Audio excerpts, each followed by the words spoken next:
This is EKU Basketball Game Day on the EKU Sports Network, presented by Kentucky 811. Welcome to the Stockyards Bank pregame show and the countdown to tip-off. Buttery will clear it out. The Colonels will retool with Buttery. Bam! Deep three, Moreno. Curry land. Good by Moreno. Now let's go live to the arena. Here's the longtime voice of the Colonels, Greg Stottlemyre. Two teams have already moved on in the opening round of the Atlantic Sun Tournament, and two more games to be played. And up your Colonels against Stetson we go here in a half an hour from UNF Arena in Jacksonville, Florida. EKU and Stetson look in the mirror records. Both are 11-20 on the year. Both are 7-11 inside conference play as we move from regular season in the 18 games to the tournament. Four teams got byes, as you know. UCA now knows it will play Bellarmine, who had a big lead, lost it, and then came back and won it over Jacksonville in game one today, 82-79. Game just finishing. Florida Gulf Coast holds off UNA, who flipped it from the top of the league to the bottom of the league this year. And it's the Eagles that win 69-58. They will play Lipscomb tomorrow, or make that Friday in game two of the quarterfinal round. After the EKU Stetson game, we'll wrap up day one of the tournament with West Georgia, the 6th seed, and North Florida, the 11th seed. Because North Florida is hosting the first round, anytime one of their teams plays, you flip it over to historic Swisher Gymnasium in Jacksonville University's campus. They'll play. So this will be the last game here, and the other one will be played across town here in the city of Jacksonville. Along with Doug Sally, Greg Stottlemyre, 32 days ago, these two teams met at Eastern Kentucky, won in Richmond, 188, shooting a scintillating 54%. But the other team did well, too.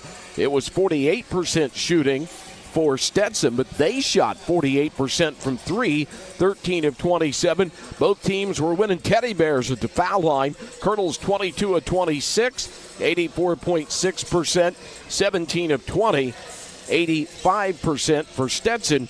In a game where Eastern Kentucky had a late run to win it, a 15-2 in after Eastern Kentucky was only up 85-84. Doug, what do you take from game one that you transfer over now a month later into the game that's the most important of the year so far? Well, anytime you play somebody that close together, you're going to know their tendencies. And, you know, scouting reports out. This time of year, there are no surprises to scouts. Everybody is what they are. And Stetson's got a nice team. They've got a couple of really good shooters in Copeland and Johnson. And then they've got an inside presence with some length. So they're going to have to be dealt with on the boards, and then they've got to spot up on the shooters. EKU has got to shoot the ball well. We've said it all year. They've got to shoot the ball well from the three-point line, and that kind of negates a little bit of their defensive woes that they've had this year. Well, both of these teams have had it pretty good heading into the last 2 or 3 weeks of the season.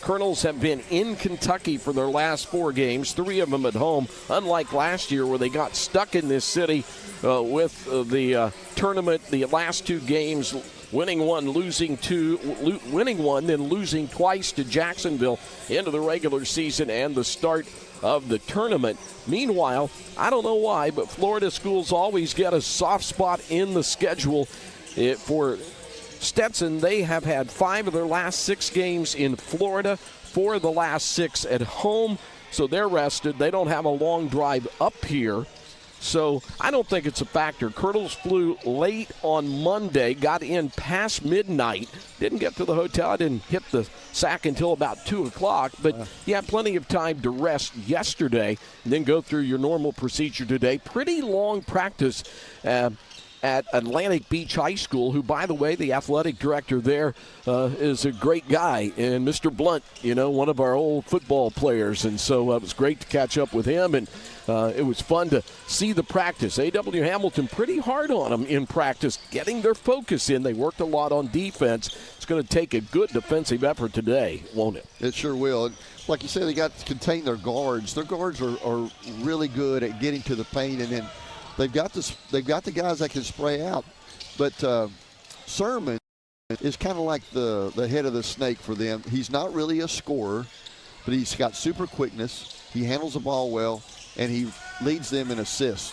Good job on the ball handling with him. But Eastern Kentucky really schooled him. He didn't play much, just 14 minutes in that game because M.J. Williams D'd him up. And they sat him mostly, and they brought in another guard in McGregor. We'll talk with the coaches about that when we continue here from the Atlantic Sun Tournament. This is the Stockyards Bank and Trust pregame show celebrating 120 years. Stockyards Bank and Trust, rooted in legacy, growing your tomorrow. AW with me next on the EKU Sports Network. When it comes to sports injuries, being seen quickly is vital to getting back in the game. UK Healthcare's sports medicine program offers fast walk-in access to sports medicine specialists at our Turflin location on Harrodsburg Road. Stop by Monday through Friday from 7 a.m. to 8 a.m. No appointment necessary. We also offer a walk-in clinic in Georgetown. To learn more, visit ukhealthcare.com/walk-in. UK Healthcare Sports Medicine, the official team physicians for EKU athletes. Just like your fingerprint, your heartbeat is unique to you. And that's how your heart care should be too.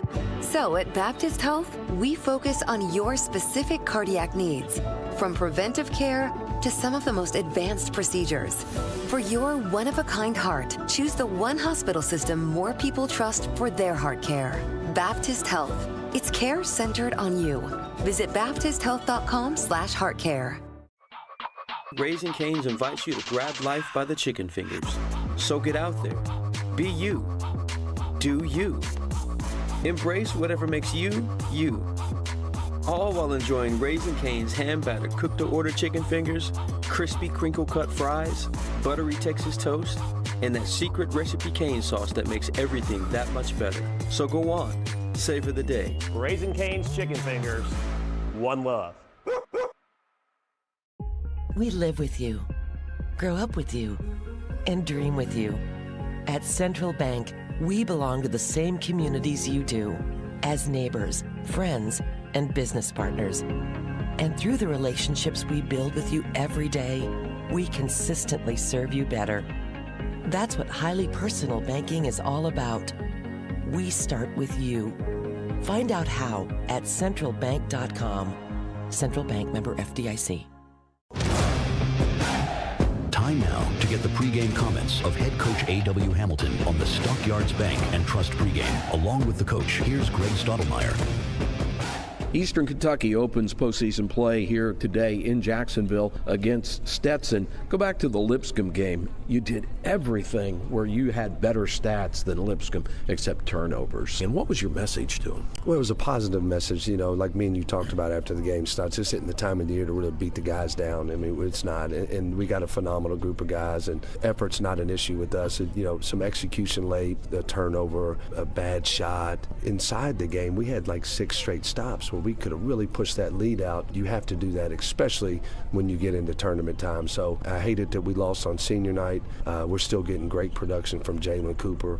Mont's trending in the right way. MJ is finally getting past the flu, which he was really struggling with there at that Lipscomb game. Turner's playing much better basketball. Jackson Holt's playing really efficient basketball. We got to get more from Austin Ball and Juan Cranford in this tournament to advance. And when you go into this Stetson game, what's the one thing you have to make sure it doesn't beat you? Where's the biggest concern? Well, we can't let Copeland just get loose at the three-point line. He's one of the best shooters, not just in our league, but one of the best ones in the country. They're going to run him off staggers, pin downs, flare screens, and we just got to stay connected with them. We got to lock and chase, and if we get clipped on the screen, our big guys at the end of these staggers, pin downs, whatever, they've got to be ready to switch out. So we've really worked on that, and then we're going to double team Cool in the post dots. We're going to, we can't let him, one, get Bond in foul trouble, and two, just get easy baskets around the rim. So we're going to bring a double team at him, and then we got to be exiting out on the weak side. Stetson shot over 50% for the last 5 games. How do you deal with that? I think you've answered it a little bit. As you watch the other games where they've shot so well,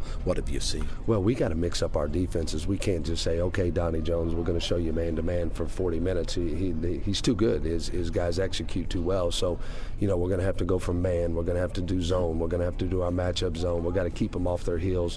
We're going to have to switch up our ball screen coverages too. 3 EKU players in the win in Richmond over Stetson had career highs, MJ, Mont, and Cranford. So they've got focus too. They know there's some guys on the EKU team that can beat them. So how do you think they're going to change their game plan? Well, I don't know. They played us a lot of zone that last game, Stotts. I don't know if I was them, I'd sit it back in the zone versus us. We need Juan Cranford to be that Juan Cranford. You know, he played really well in the Northeast Conference tournament last year and became the MVP of that tournament. We need that experience that he had in that tournament to spill over to our group this year. And, you know, heroes are made in March. We need some guys to step up. Stetson doesn't live very far from Jacksonville, so they had a pretty easy trip up. Good news is this year you had 3 of the last 4 games at home and all of them in Kentucky.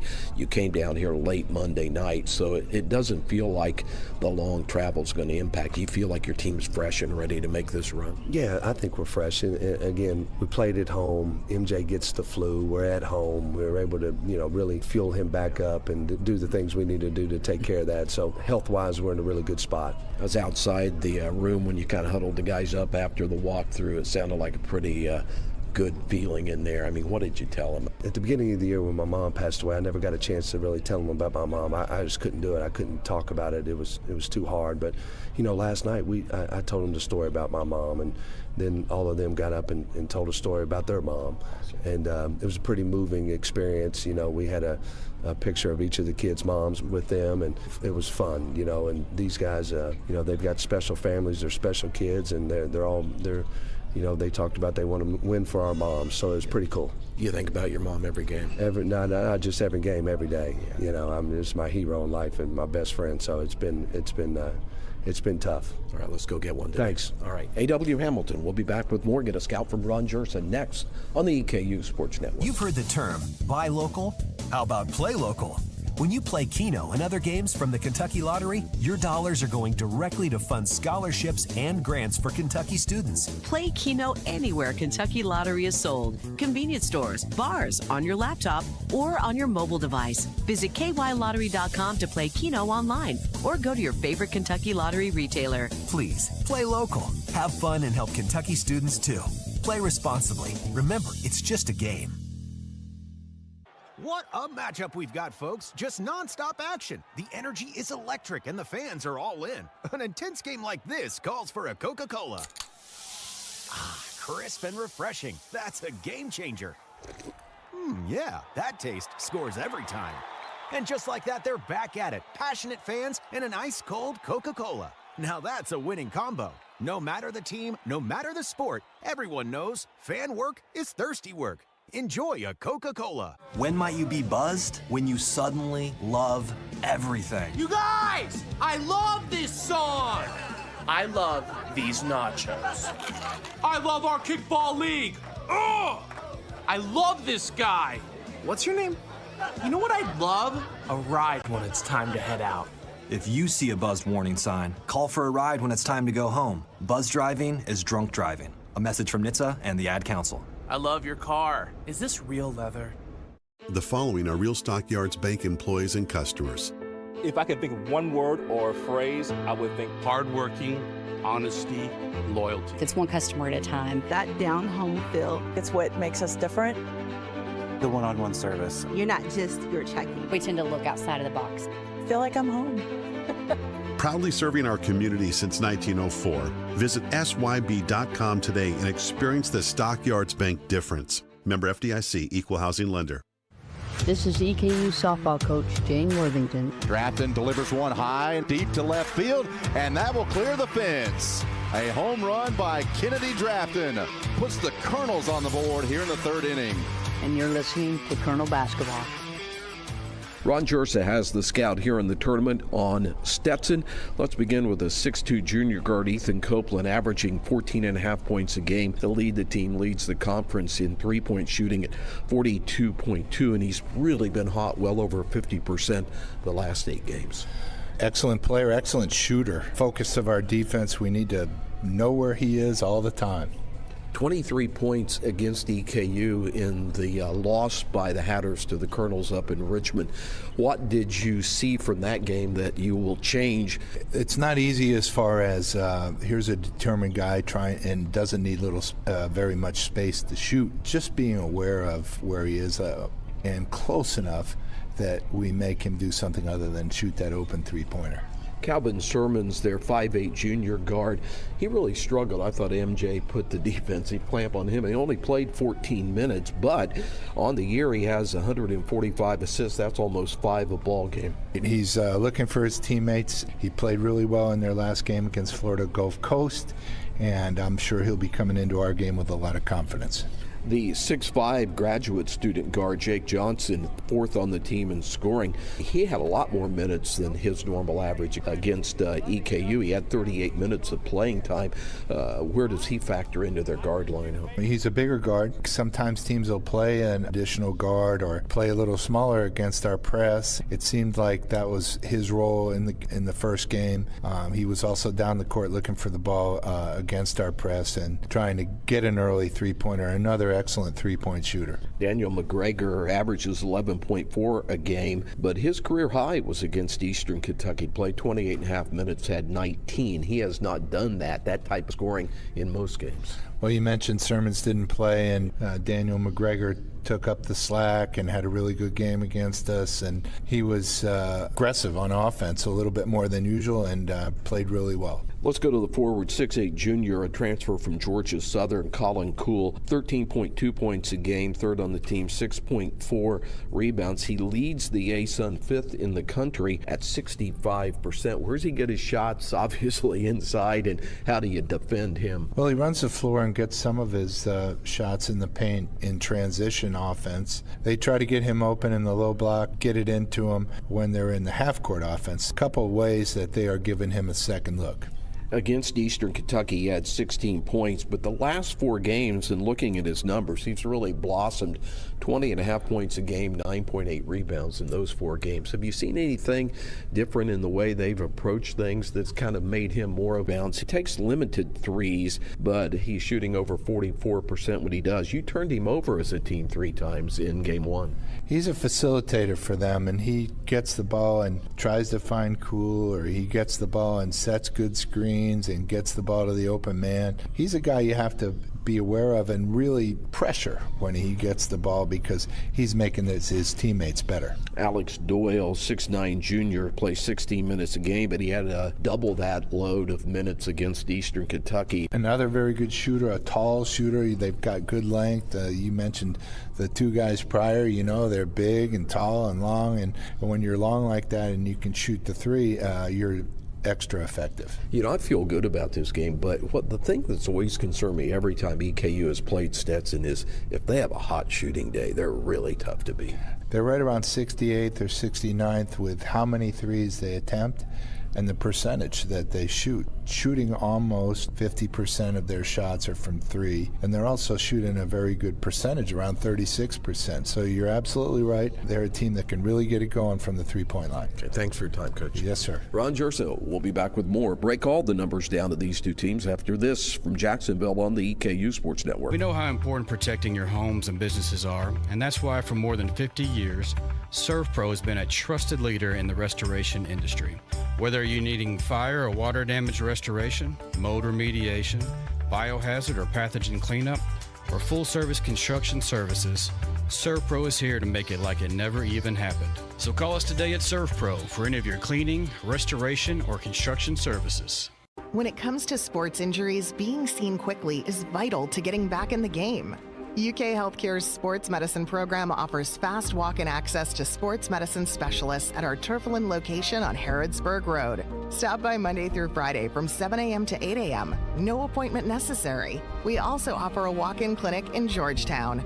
To learn more, visit ukhealthcare.com/walk-in. UK Healthcare Sports Medicine, the official team physicians for EKU athletes. I'm Staff Sergeant Chloe Oakes, and I serve to travel the world. I serve to get a leg up and to lend a hand. I serve part-time so I can study for my degree. I serve to follow in my father's footsteps. I'm receiving up to 100% tuition assistance while serving in the state I love. I serve to protect those around me. And I serve to be a role model for my children. I serve as an airman in the Air National Guard.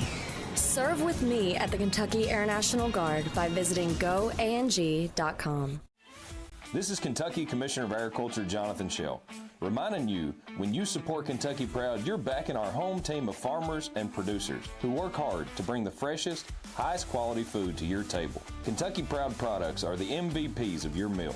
Look for the Kentucky Proud logo and score big for your family, your community, and the state we all call home. Kentucky Proud, where supporting local means winning. Learn more at kyproud.com. This is former EKU head coach Jeff Neubauer. 2, 1, clock, let the Music City dance party begin. EKU is headed to the NCAA tournament. And you're listening to Colonel Basketball. Sun Tournament from the Sunshine State, where that former coach Jeff Neubauer now resides. Took the Colonels to the title in 2007 and 2014, trying to get back 12 years later. And the first for A.W. Hamilton as a head coach. Colonel's going to have to win 4 over 5 days to do it. It won't be easy as we go inside the numbers here in our last segment of the Stockyards Bank and Trust pregame show. Eastern Kentucky averaging 80.4 a game, giving up 81.5. That is 21st most in the country, and a voluminous 83 inside ASUM play. Stetson only scores 73.5, but they give up over 80. 32nd most. They have gone over 80 with their opponent scoring, and they're 2-13 when they do. When Eastern Kentucky's opponent scores over 80, the Colonels are 4-16. Do you expect, Doug Sally, this game to be in the 80s or beyond? I fully do, because that's just the trend that EKU's been on, and Stetson's, they're more than capable of putting up good numbers too. So, yeah, I think this could be an up-tempo game. I think Stetson would be a little bit more content in a half-court game than EKU, but I still think it's going to be an 80-some final score. Yeah, it was 188 last time these teams played, and Stetson at one point back in 2022 scored 113 points on the Colonels, and it equaled the third most points ever scored against Eastern Kentucky in their history of basketball. As far as field goals, Colonels are next to last on percentage at 43.6, but they've upped it to 45.2 inside Atlantic Sun play, 45.5 on the year for Stetson. They're 6-4 when they shoot over 50, but of the last 5 games, they've shot above 50% 4 of those 5 times.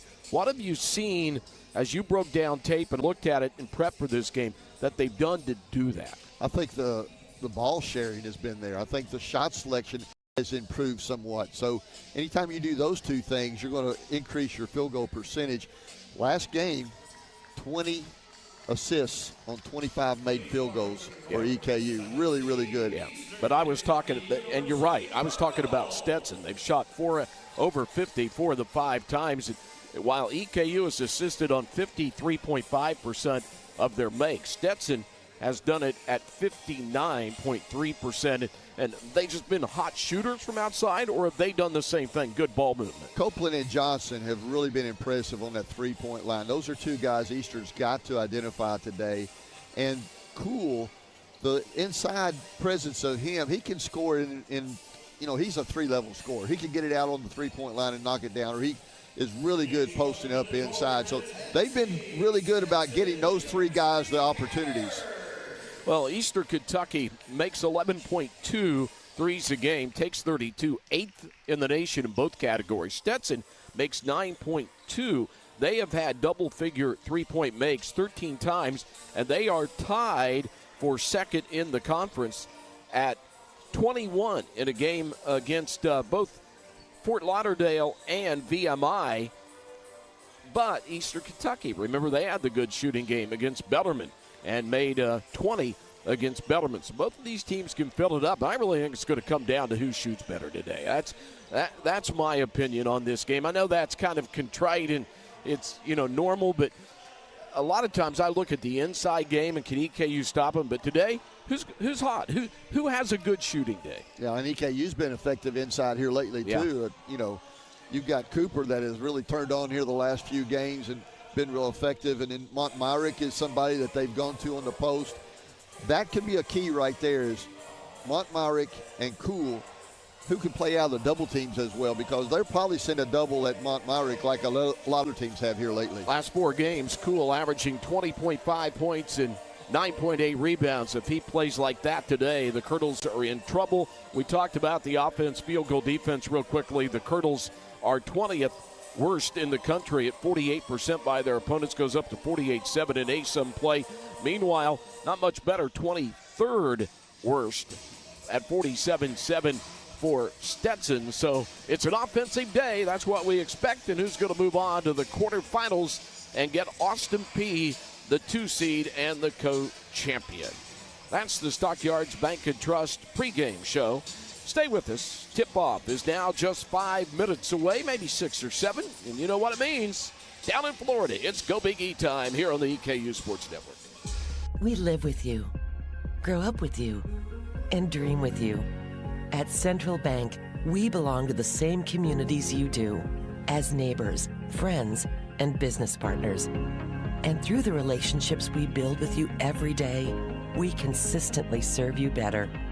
That's what highly personal banking is all about. We start with you. Find out how at centralbank.com. Central Bank, member FDIC. Looking for the perfect place for your pet to play, stay, and get pampered?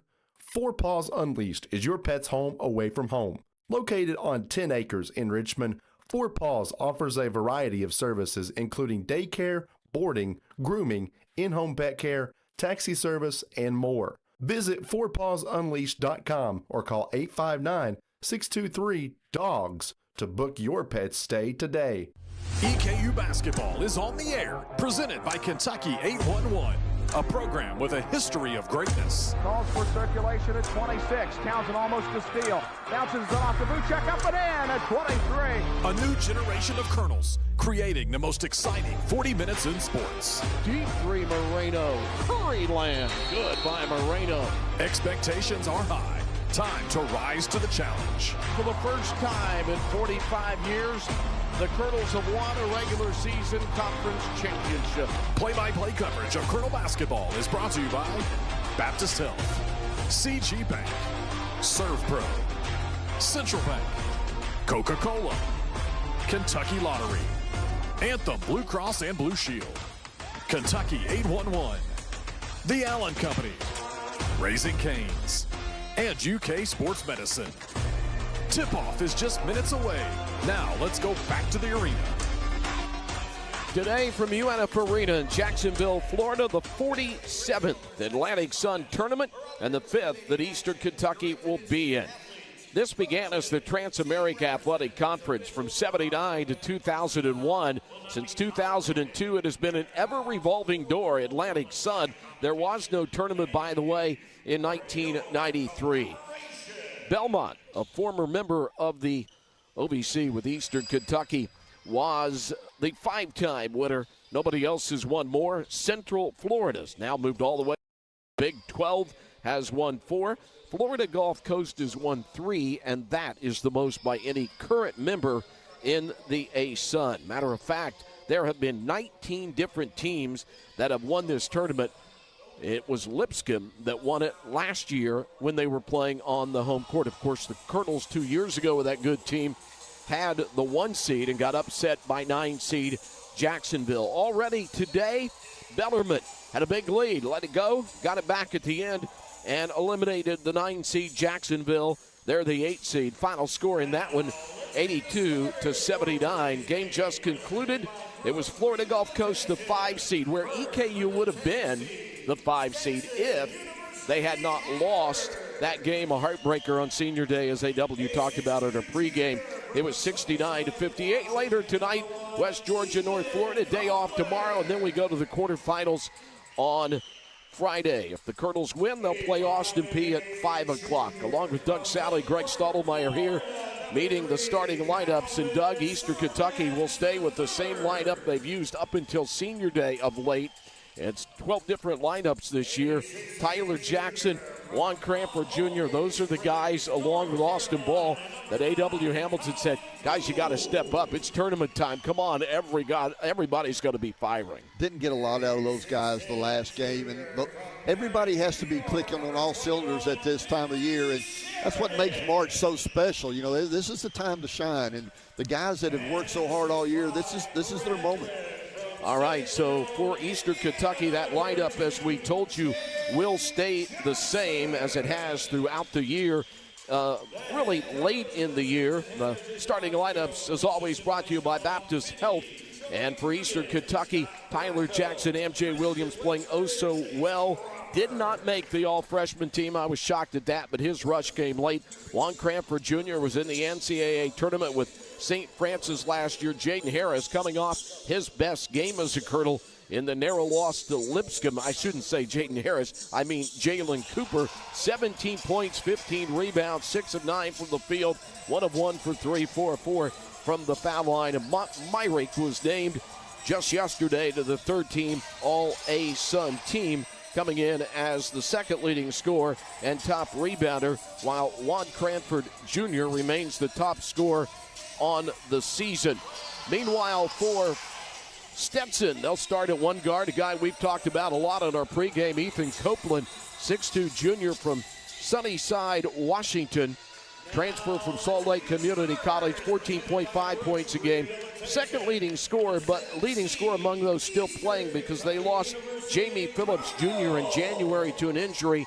He left after being the top scorer at 16 points a game, but he is no longer able to play. Big loss for Stetson.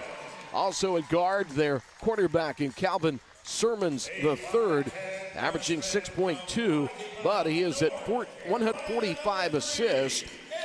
That's third in the A-Sun and 65th in the country, averaging almost 5 a game. Calvin Cool inside. Colin Cool, 13.2 points a game, third on the team, leading rebounder at 6.4. And he is the leading field goal shooter in the A-Sun at 65.7%, and that is fifth best in the nation. He has had 9 double-figure attempt games, and 3 times he's made double-figure shots. And over the last 4 games, 20.5 points and 9.8 rebounds. Finley Sheridan also at a forward, 6.8 average. Did not score against the Colonels in the loss in Richmond. And the big guard is Jake Johnson out on the wing at 6'5", a graduate student, transfer from IU East in Richmond, Indiana, a team that EKU played this year. Johnson already had made the switch down to Florida, and he averages 9.3 points a game. And those are the Baptist Health starting lineups. And it's about time to play basketball here in Jacksonville, Florida.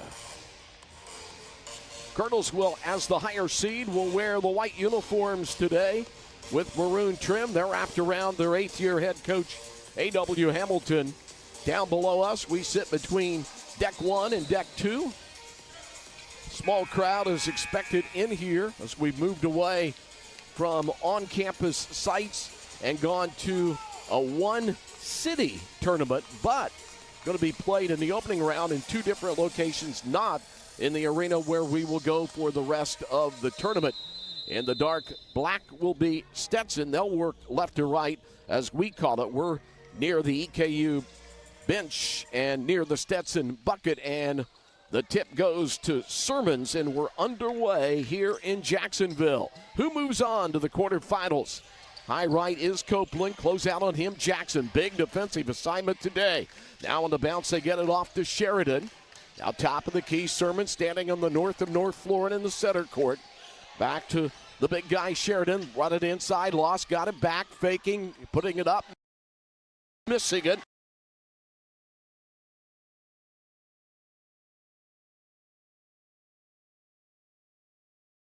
Traffic all the way to the golden end, and they didn't stop him at all, and he weaved his way to the hoop. Well, I tell you what, when he gets going, he's just a mass to stop, and he's doing such a good job of that the last few games, taking the ball to the rim. High left, Sermons, little guard at about 5'9". Now they'll bring it through 2, over to the near side to Copeland, close out on him, Williams. Sermons, over to the left, open, fake the 3, drive to the baseline, Johnson. circle it all the way, still dribbling. Now back to the foul line as he curled it out. Up to Sermons, throw it inside, caught it, turning, missing from 5, right ahead of the shot clock, but Myrick lost the rebound, fell into the hands of Cool, and he ties the game at 2. Colonels looked like they were going to go the other way, but the hands let Mott down there. Just underway, played almost a minute and a half, tied at 2. Myrick, 2 dribbles on the deck, off to Cranford, over to Williams, open 3. He tries to sell, he was knocked down, missed the shot, no whistle. Myrick rebound, put back, it rolls off. Boy, it has been a situation the last 3 games where the guys inside have not been able to complete right at the rim. A driver into the lane, Cool, he's open, he's fouled, he shoots, he misses. He pump faked, Williams left his feet and Myrick, and then Cooper fell over him. And let's hope he's okay because Colin Cool hit a hard, his head hit the deck, and they're going to help him up, trying to collect his thoughts, and looks like they're not going to bring the trainer out. Head coach of Stetson is Donnie Jones. Jones in year 7, 97 and 112. He's a graduate of what was then Pikeville College, now U-Pike down on the mountains. Graduated in 1988. 37 years a coach, 16 as a head coach at 3 schools, including Central Florida. I'm not used to funeral home quiet here, but here comes the first shot, good for the lead. It's Greg Todd, the head coach of the Colonels. On the women's side, the number 1 seed has come in with some of his assistant coaches. They'll play at noon tomorrow. West Chandler will have the call on that one. They'll take on Austin Peay. One more for a 2-point lead for Cool, who's scored them all so far. Cool got them both. Cool, a 61% shooter. 4-2 Stetson. And a whistle. Shot clock. Yep. Didn't start. Well, we've saw that down here before. It's not the best operation at times. All right, it's a hard job, punch a button, right? Yep. Both teams man-to-man so far. EKU really pressuring the ball, trying to stay in good position on those shooters, Copeland and Johnson. Don't let them get turned loose on that 3-point line. Colonel's hoping to turn some magic in the Sunshine State, like where they've lost 3 games in a row, 2 to Jacksonville last year at the end, and then the loss actually 4 in a row, and then the 2 losses this year to North Florida and to Jacksonville. Cranford out of the corner, no good. Myrick backside rebound over Cool, hooks around him, and then Cool ripped it away. Cranford got a hand back on it. They run to get it, and time runs out, and the baseline runs out on him as both of the 2 Hatters were trying to get the rebound, and both Johnson and Cool and couldn't get it done. It'll be 4-2, Colonels down, and off the baseline, Williams to toss. Myrick's done a good job going to that offensive glass already. Inside, Cooper steps through a double team and puts it in. And we're tied at 4, and they've all come from Cooper on one side and Cool on the other side. Sermons guarded by Jackson, top of the key. Handoff as they got it off to Sheridan there in the weave. Back to Sermons. Calvin Sermons the third. Crossover dribble, 3 guards, 3. Curling off a pick and finding a 14-footer that will nestle down and through for Jake Johnson. Well, we were talking about a high-scoring game. This has started with that kind of pace. 6-4, Stetson. Cranford into the lane, stops at a dime, didn't have anything, out to Cooper. Shoot the 3 way off to the left. And a rebound by the little guy on the court, 5'8", junior Sermons. Sermons got it back, feed at corner Sheridan. They go low to Cool. Cool kicks it back, deep 3 for that great shooter, and he knocked it down in Copeland. He's got deep range, one of the best shooters in the country, 23rd in the nation in 3-point percentage, and Stetson has outscored EKU 7-2, and they lead 9-4 now with a steal away from Cooper.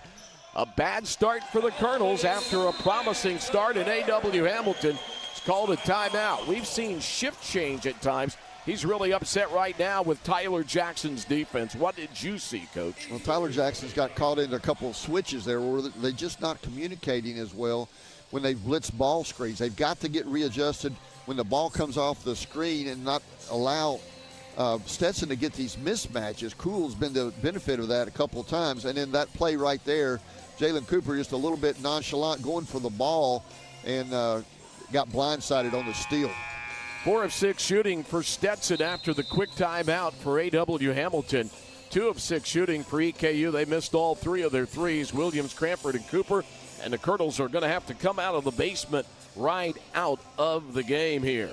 Colonels won up in Richmond 32 days ago, 100-88.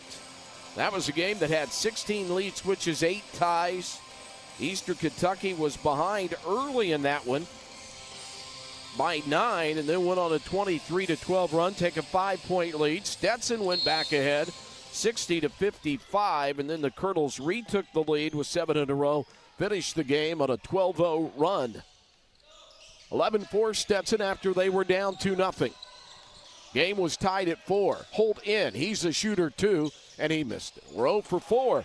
Remember what I said at the top, Doug. Team that shoots the best is going to win this game. Yeah, that was right on the line, just a little bit short right there. He's come in for Cranford on that break. They're running the weave to Copeland. Doesn't look to shoot this time to Sermons. Got the ball, then took an extra half step. Jackson on him, curling off a screen. Copeland. Off he goes to Johnson near side. Johnson 2 on the deck. Holt's defense good. Shot clock down to 5. They lean into the body of Myrick and force one up, and it's way off, and it did not hit the rim. They don't administer the shot clock because the rebound already in the hands of Myrick on the bounce off the deck. Here's Tyler Jackson. Faking the 3, driving, kicking left side corner, near side to Cooper. Butt-3 next break for the good guys. Give and go to Cooper, into the corner to Holt. Shifts his way left, drives, bounces it to Cooper for the flush. Nice job by Cooper, staying active even though the ball was moving to the rim. He didn't wait on the weak side. He went and got it right in front of the rim for the flush. Cooper has scored all 6 of the Colonels. EKU plays D nearing the 15-minute mark of the first half.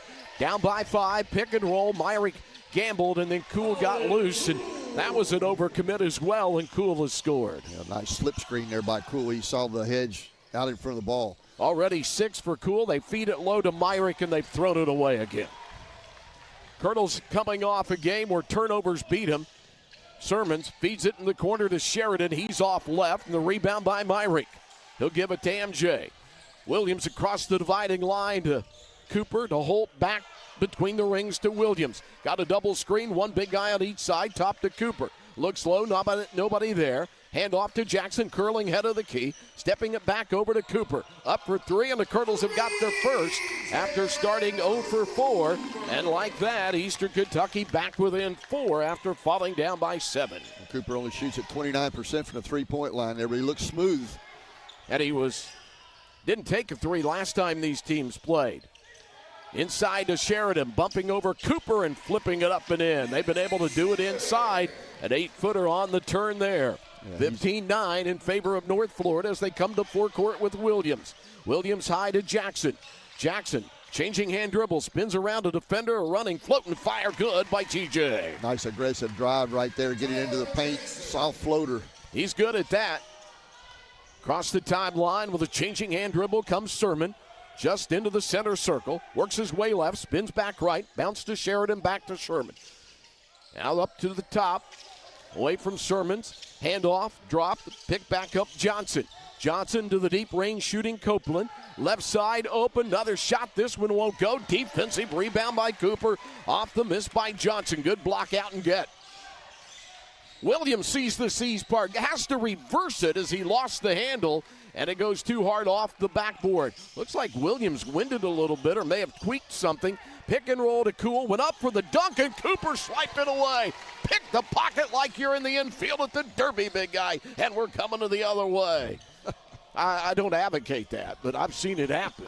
At the top of the key, this is Myrick. Myrick hands it off to Jackson. Jackson steps it back. He's wide open for a 3, and he missed it. Eastern Kentucky from 3 is now 1 for 6, and the unlikely guy that hit it is Cooper. And we play on underneath 13 minutes in the first half, 15-11 in favor of the Hatters at a drive against Holt, and the layup at the rim, no good by Johnson. He had help from Myrick, rebound Myrick. Colonels running right to left from 28, Holt, no. That's even out of his range, and EKU's 1 for 7 from deep. Exactly what you didn't want, a cold shooting day. Evans Paul next break. Also, they're going to bring Cranford back in, and here's a hand check foul on Jackson right in front of his head coach, A.W. Hamilton, as he was trying to impede the progress of Calvin Sermons III. We're down to the 12-17 mark of the first half in the ASUN opening round here in Jacksonville. Stetson 15, EKU 11 on the EKU Sports Network. Just like your fingerprint, your heartbeat is unique to you. And that's how your heart care should be too. So at Baptist Health, we focus on your specific cardiac needs, from preventive care to some of the most advanced procedures. For your one-of-a-kind heart, choose the one hospital system more people trust for their heart care. Baptist Health. It's care centered on you. Visit baptisthealth.com/heartcare. We know how important protecting your homes and businesses are, and that's why for more than 50 years, ServPro has been a trusted leader in the restoration industry. Whether you're needing fire or water damage restoration, mold remediation, biohazard or pathogen cleanup, or full-service construction services, ServPro is here to make it like it never even happened. So call us today at ServPro for any of your cleaning, restoration, or construction services. This is EKU volleyball coach Jonna Bazzani. Trahan first to touch. Here's Hill. Nothing you can do. Burke near side. Powers it down. And you're listening to Colonel Basketball. Well, when the Colonels make more threes this year, they're 9-11. When they make fewer, they're 1-6. When they make equal, they're 1-3. And it's not started the right way today. Colonels 1 of 7. Stetson 1 of 3. And EKU has seen Holt go 0 for 2. Cranford, Williams, and Jackson all missed one. And then the only one made of the two taken by Cooper. Colonels had a lead of 2-0, or actually tied the game at 2. And then, well, they actually went ahead 2-0. And then Stetson was able to tie it at 2 and 4. And they scored 7 in a row to go up by 7. And the lead sits at 4 now after the Jackson foul. Colonels have made changes. They actually have 5 new players on the court. Cranford a re-entry. Buttrey, Ball, Paul, and Harris, who did not play last game, coach's decision. Doug, EKU's a deeper team as far as bodies you can put on the court, but this team from Stetson out of DeLand, they played 5 of their last 6 games in Florida, like all Florida schools, and they have played 4 of the last 6 at home. Yeah, and Stetson's got 2 new guys on the floor, too. McGregor, who really hurt EKU the last game, and then Doyle. Yeah, Doyle coming in, a 6'9 junior. There is McGregor over to the right side to Johnson as the Colonels have gone zone. Feed inside Cool, and he beat Harris. And then when he went up for the shot, Harris came down and fouled him so he wouldn't hit it. Cool has really been good, hadn't he, of finding the slips to get open and really been playing well, averaging over 20 the last 4 games. That's exactly what I was getting ready to say, Greg, is they've done a good job of talking about Stetson and cutting without the ball, and it's been right in the lane where they've been able to find the openings. First of 2 coming here for the big guy, Cool, and he missed that one a little bit long and left. Cool out of the gate with 6, played 2 years at Georgia Southern. 57 games, only started 6, averaged 2.5, but he's blossomed as the transfer now. He's out of North Carolina. Second one good for a 5-point lead. He has 7 on the day. Stetson extending their defense here, a little 2-2-1 3/4 court press. McGregor will guard Buttrey, coming up the near sidelines across the dividing line, high left. Buttrey will work his way with a dribble, angles it to the right.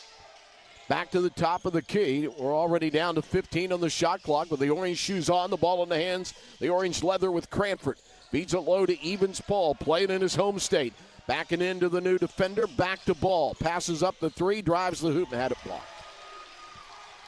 Coming the other way, and the rebound is pulled down, and Johnson into the lane. Backdoor cut. Copeland, good defense by Harris to poke it away. Yeah, too much traffic to dribble through right there. Ball just took a bad opportunity. Timeout on the court, 16-11. Stetson the ball when we return to Jacksonville on the EKU Sports Network. Chenault Vineyards is the exclusive wine of EKU Sports. Located just 6 miles from town, enjoy breathtaking views, delicious Kentucky Proud wines, and exciting events all year long. Live music, trivia nights, yoga, and more. Open Wednesday through Sunday. Keep up to date with everything going on at ChenaultVineyards.com or follow them on Facebook and Instagram. Don't forget to ask about their wine club. Get first access to new wines, exclusive events, and discounts. Chenault Vineyards, where every visit is a celebration. When might you be buzzed? When you suddenly love everything. You guys, I love this song. I love these nachos. I love our kickball league. Ugh! I love this guy. What's your name? You know what I'd love? A ride when it's time to head out. If you see a buzzed warning sign, call for a ride when it's time to go home. Buzz driving is drunk driving. A message from NHTSA and the Ad Council. I love your car. Is this real leather? This is Juan Cranford Jr. and you're listening to Colonels Basketball. EKU had a brief lead of 2-0, but they are down now. And on defense, as we come out of the timeout, 16-11, shooting poorly, 35.7%, 5 of 14, 6 of 13, 46% for Stetson. Meeting number 8 between these two teams, Stetson 4 wins, EKU 3. In DeLand, Stetson won 2 out of 3, and Richmond Colonels won 2 out of 3. First time they ever played like this game was in a neutral site game. It was December of 1986 in Daytona Beach in the Hawaiian Tropic Classic. And Stetson won by 20 against a Max Good coached team. First time inside the same conference. It didn't start very well for Eastern Kentucky. They gave up 113 to Stetson in January of 2022. That was the third most points. It equaled the third most points ever given up by EKU. Well, this team's not going to score 113 on EKU today, I don't think, but they are very capable of lighting it up. They've got a lot of weapons, and they've gone to their bench, too. They've got 3 new guys in there that didn't start the game. They have scored over 95 times. One of those against Fort Lauderdale was a 106 game. Inbounds, ball got lost there. I think it was on ball, then they slipped him on the inbounds and lost his man. I think he's going to be pulled right back out of the game as ball picks up a foul after a turnover. And the guy that caught him off guard was Jake Johnson. Yeah, just a really good execution of the out-of-bounds play there by Stetson. Evans, Paul, Harris, Cranford, Ball, and Buttrey. May not be Ball coming out. We'll wait and see as the first foul shot's good. We're going to see who the sub's in for. Yeah, it's going to be for Ball. He has really struggled last month, hasn't he? Yeah, not a good stint right there for Austin Ball. He needs to go over here and settle down and get his mind straight. Yeah, A.W. Hamilton in the pregame saying he needs Ball and Cranford to step up. Second foul shot good as well by Jake Johnson, who has 4. He averages 9.3. And the best lead of the day back on the board for the Hatters at 7. That was the hat maker that was a co-founder of the University in DeLand. Thus the Hatters. Here's Buttrey high left. Big screen by Paul, who rolls off of it. Over to the right to Cranford. Feeds the post to Cooper. Cooper pump fakes it back to Turner. Goes to the lane on the runner from 12 too hard. Eastern Kentucky now 5 for 15 from the field and 1 for 7 from deep. Biggest lead could go higher as McGregor runs around Buttrey. Throws it deep left corner Johnson. Now they get it back high left to the new player in, Alex Doyle. Back to the great shooter, rolls it in from 25 off the left wing. And Eastern Kentucky is down double digits now. 21-11 is Copeland, who's shooting over 50% the last 8 games. He's hit them both today. Williams next break. Paul's got it. Tight defense on him by Matai Jope. Out of the corner, right side, Harris with the basket. Yeah, Harris, little pull-up jumper there. It was a two-pointer, though. He was inside the line. Yep. It was deep there, but not all the way into the corner. Here comes McGregor to forecourt. Got it out to the left side. Doyle back to McGregor, into the lane, back to Doyle. Another one goes down. They've got openings all over the court right now, Doug. They're up by 11. They go inside. They have The drive, here's Cranford to answer. You needed that, and you get it from Juan Cranford Jr., 138-3 of his career. EKU zone has got to tighten up. They were just split wide open by McGregor's penetration and count right there. Here comes McGregor across the center circle, walking to Copeland, back to McGregor. McGregor back to Copeland, fake to 25-footer, extra share, but they called an offensive foul, and I think it was an illegal screen on Jope because the man was open in the deep left corner, but Matar Jope with the foul out of Dakar, Senegal. Yeah, he had screened the baseline there. That's why the shooter was so wide open. Biggest lead at 11. It's at 8, and the Colonels get the ball back as we hit the 9.5-minute mark of the first half here in Jacksonville at the UNF Arena. Winner goes to the quarterfinals on Friday at 5 against Austin Peay. Williams between the rings, 15 on the shot clock. High screen, Myrick back in, over to Cranford. Skip to the left to Harris. See the paint, Spark, drive, float, hit it, and he's fouled. And I don't know, he was knocked down. I thought it may be a foul away from the ball, but Harris went scooting. And EKU gets a little pick-me-up, and all of a sudden they've scored 5 in a row. Yeah, Harris done a good job of sparking the offense right there. Pump fake on the left wing and took it right to the hole and able to get that contact, kind of hesitate, and still get it to the rim. Foul was on Alex Doyle. He's out of France, played at DME Academy in Florida. International business major. He's both French and German, but grew up in France. And Harris rattles the foul shot from the free line out. We stay a 6-point game. So Harris in the scorebook. Colonels play D. Cranford guarding the man who brought it to forecourt. 4-on-4 there, and that was McGregor. Same uniform number. Now they go out high left. A handoff by Doyle, and they're in the weave. Now McGregor. McGregor got around Cranford. Extra step to the goal. Banks it up and in. First step drive, and Colonels have beat on first step a couple of times today. Yeah, McGregor's got those wide shoulders, really physical for a guard his size. He was a long jumper and a high jumper and played baseball in high school, and Williams drops the ball with a really kind of not a lot of pressure on him. They run to McGregor on the left side, and the 3 missed, and then a long kicking rebound, and Cranford couldn't collect it. Boy, Butterfinger hands right now. That was a tough dive. He had to go to the court, but the ball just kind of rolling away from the Colonels a couple of times. Yeah. Hadn't been a good start, down 8. So we near the 8-minute mark. Into the corner right, Doyle wide open, and he rolls another one in. Cannot leave him open. Another one of the shooters that they have. Stetson is 4 of 7 from 3. Eastern Kentucky is 2 for 8, and it's back to an 11-point game. And they closed out on Myrick and the reach and a foul on Matar Jope. Timeout on the court. Colonels in an 11-point hole. Just under 8 minutes in the first 20 here in Jacksonville on the EKU Sports Network. You've heard the term, buy local. How about play local? When you play Keno and other games from the Kentucky Lottery, your dollars are going directly to fund scholarships and grants for Kentucky students. Play Keno anywhere Kentucky Lottery is sold. Convenience stores, bars, on your laptop, or on your mobile device. Visit kylottery.com to go online or go to your favorite Kentucky Lottery retailer. Please, play local. Have fun and help Kentucky students too. Play responsibly. Remember, it's just a game. Nothing is more exciting and hopeful than basketball in Kentucky. And Anthem Blue Cross Blue Shield is proud to support Eastern Kentucky University Colonels basketball.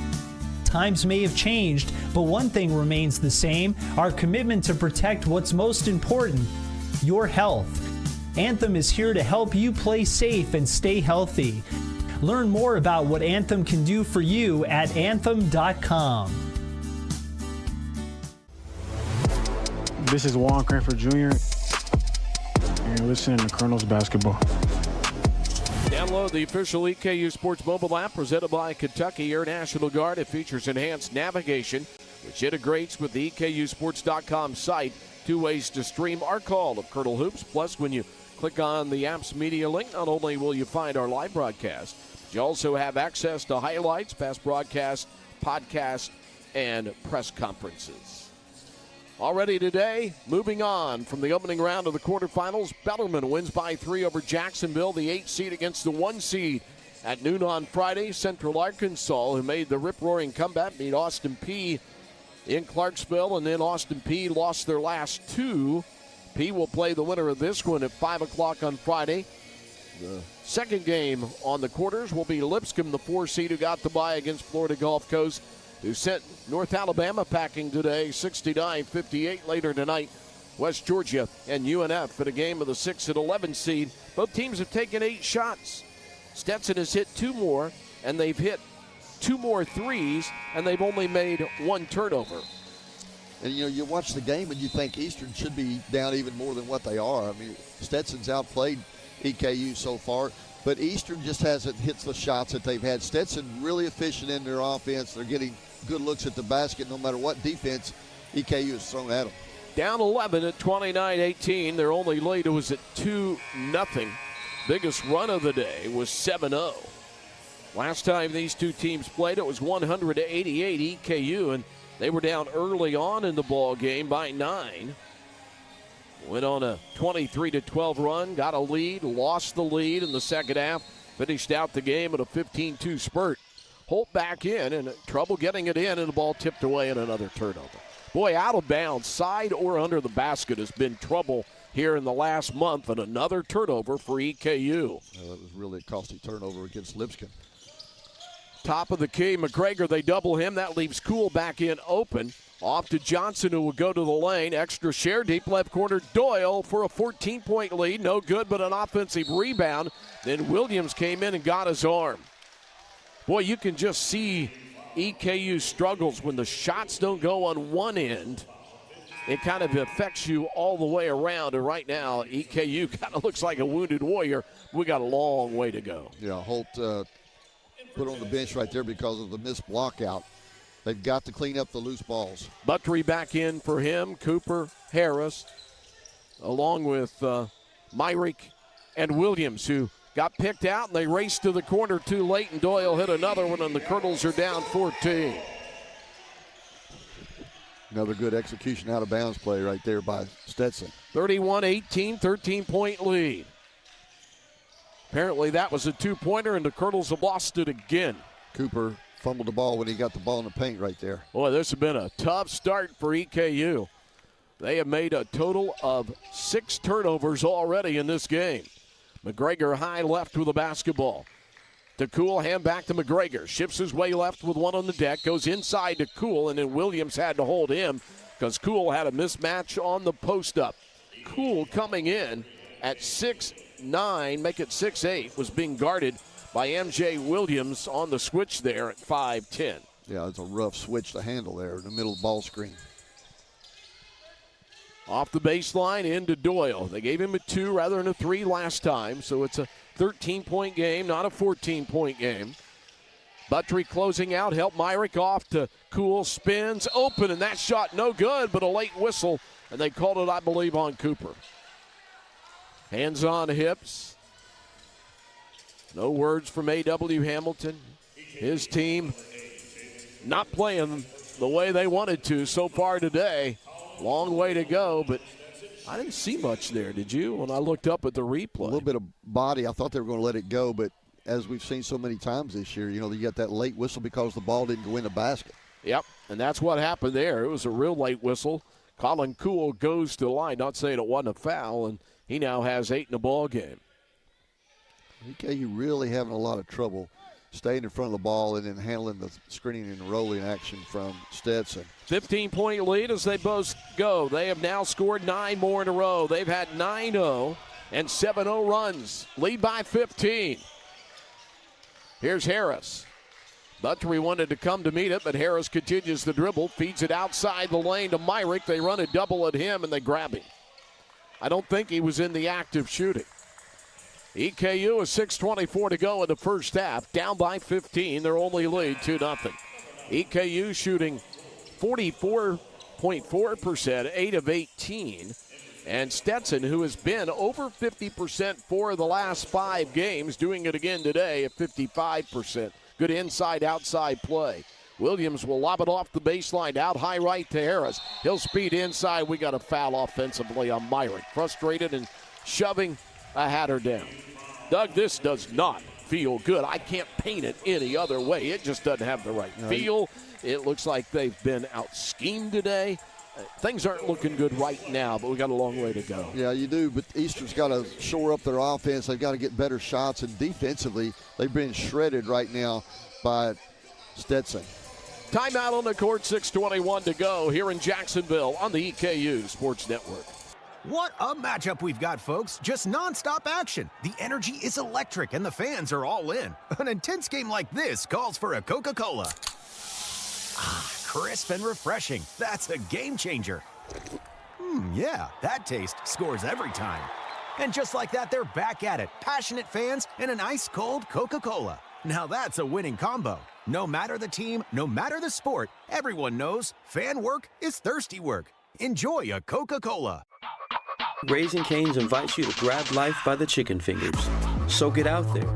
Be you. Do you. Embrace whatever makes you, you. All while enjoying Raising Cane's hand-battered cooked-to-order chicken fingers, crispy crinkle-cut fries, buttery Texas toast, and that secret recipe cane sauce that makes everything that much better. So go on, savor the day. Raising Cane's chicken fingers, one love.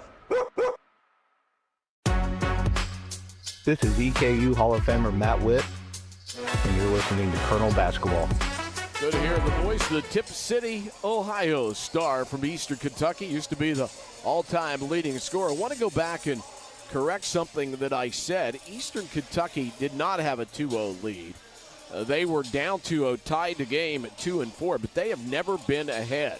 If they cannot make up in the last 26 minutes of this ball game what is currently a 15-point deficit, it will be the third time this year that they would not be on the front side of the scoreboard in a game. The other two were Kent State and Illinois State.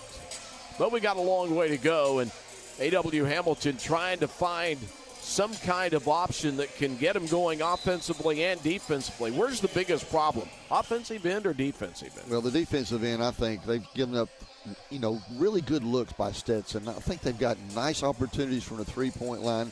They've been able to create mismatches with their screen roll action, especially the middle ball screen. And then when Eastern went to the zone, they got good penetration and kick-out threes. Doyle's come off the bench and had 3 threes already for him. A.W. Hamilton working one of the officials. Shane Land, Jason Deering, and Julian Leguido are the stripes and whistles. Curling off a screen, Copeland good enough to get a hand up by Williams, so he didn't shoot. He's in both of his today. 2 for 2. Cool drives in, tipped away by Myrick. Stolden Harris got a 3-on-3. Thread the needle pass to Williams, and it's blocked off the foot of a Hatter player, and then they pick the ball up, and they've got a 3-on-1. And in transition, a 3 for an 18-point lead is good by Jake Johnson. And the Colonels are getting blown out in the Sunshine State on a 12-0 run. Well, there's a lot of contact on that Williams drive right there. No whistle. Myrick clears it out to Williams. Hands on hips. A.W. standing near center court watching. Slip it into Myrick from 10. Shot no good, but he drew the foul. 36-18 right now. And at one time, it was 24-18. So a 12-0 run here by Stetson. And for the opponents, that is now 20 times this year that they have had a double-figure scoring spurt where the Colonels have not scored a point. The Colonels have also done it 19 times. So one less. Last field goal for EKU was at 9:09. Now the first foul shot goes to stop the dry spell that went down to almost 4 minutes. It was just shy, 4 minutes and about 44 seconds, or 3 minutes, 44 seconds. One more for Myrick. Mott has really been shooting the ball well from the foul line the last 2 times. Good. And it's 36-20. 5:18, clock ticking. Forecourt comes McGregor. Guarded by Buttry. Colonels into man-to-man. Played a little zone. Back in Sheridan. Slip it low to Cool. Backing down on Myrick. Buttry helps. Corner left side, Copeland. Close out Buttry. Copeland rolls to the lane. Finds a 13-footer and hits it. They have been precision on offense. He has 8. Yeah, nice pump fake out of the corner. Able to drive in and get that shot in the paint. Williams deep three, need it, get it, straight away. He just said, okay, it's time to get going, and Williams scores. Williams had 22, a career-high equaling game, and the ball almost lost in backcourt, but saved in by Copeland along the sidelines, and no Colonel to intercept it. Down by 15, they play defense, 4.5 to go in the first half. Cranford lets McGregor go. Myrick helps. McGregor throws it off to Cool for the lane. Cranford let that go first, didn't he? Because he got a half step, Myrick had to help. They were trying to stop from switching right there and just couldn't help it. Down by 17, Myrick goes in, draws a foul, will go to the line. Either McGregor or Cool. Looks like they're going to call it on Cool. First on Colin Cool out of Holly Springs, North Carolina. His dad, Jim, played basketball at Stetson. His uncles played at both Penn and Florida State. His sister, Quinn, is on the Clemson gymnastics team. She'll flip out when she sees this score. 40-23. To the line goes Myrick for two tosses. Myrick went through senior day. Graduate student, could come back if he decides to or move on. He does have another year due to the junior college extra year rule. He began his career back at Northern Illinois in 2022, went to a junior college for a year and then to EKU now for 3 years. One more for Myrick. Myrick with 3 points today. Third team all-conference named yesterday. Got them both. And we're down to a 15-point game again, 40-25. Colonel's coming full court pressure. They have not been able to turn the Hatters over just twice. EKU's made 6 turnovers. Got it across the timeline with 2 to spare. McGregor at a bounce here to the near side to Johnson. Johnson to Copeland, curling off a screen into the lane, muscling it in on the run from 10. Whether it's been outside or in the lane, they've had success. And they are red hot from the field at 62.5%. Jackson drives in, he's back in, and he drew the foul as he got to the hoop and got knocked down by Sheridan. Finley Sheridan for Merrick, New York with the foul. Timeout at 3:47 in the first half. Hatters leading EKU by 17, biggest lead 18. It's 42-25 now on the EKU Sports Network. Most electricians don't send an owner of the company to your front door, but at Elliott Services, it's our guarantee. Elliott Services is 100% employee-owned and ready to serve you with the level of electrical excellence we've provided Central Kentucky for more than 75 years. Call us today to receive the professionalism, safety, and attention to detail you can only expect from the owners themselves, no matter how big or small the job. Elliott Services, owned by us, trusted by you. Apollo Pizza has been a local favorite for over 40 years. Generations of Kentuckians have come through our doors because Apollo's handmade pizzas, breadsticks, sandwiches, and salads are consistently amazing. We use the best ingredients.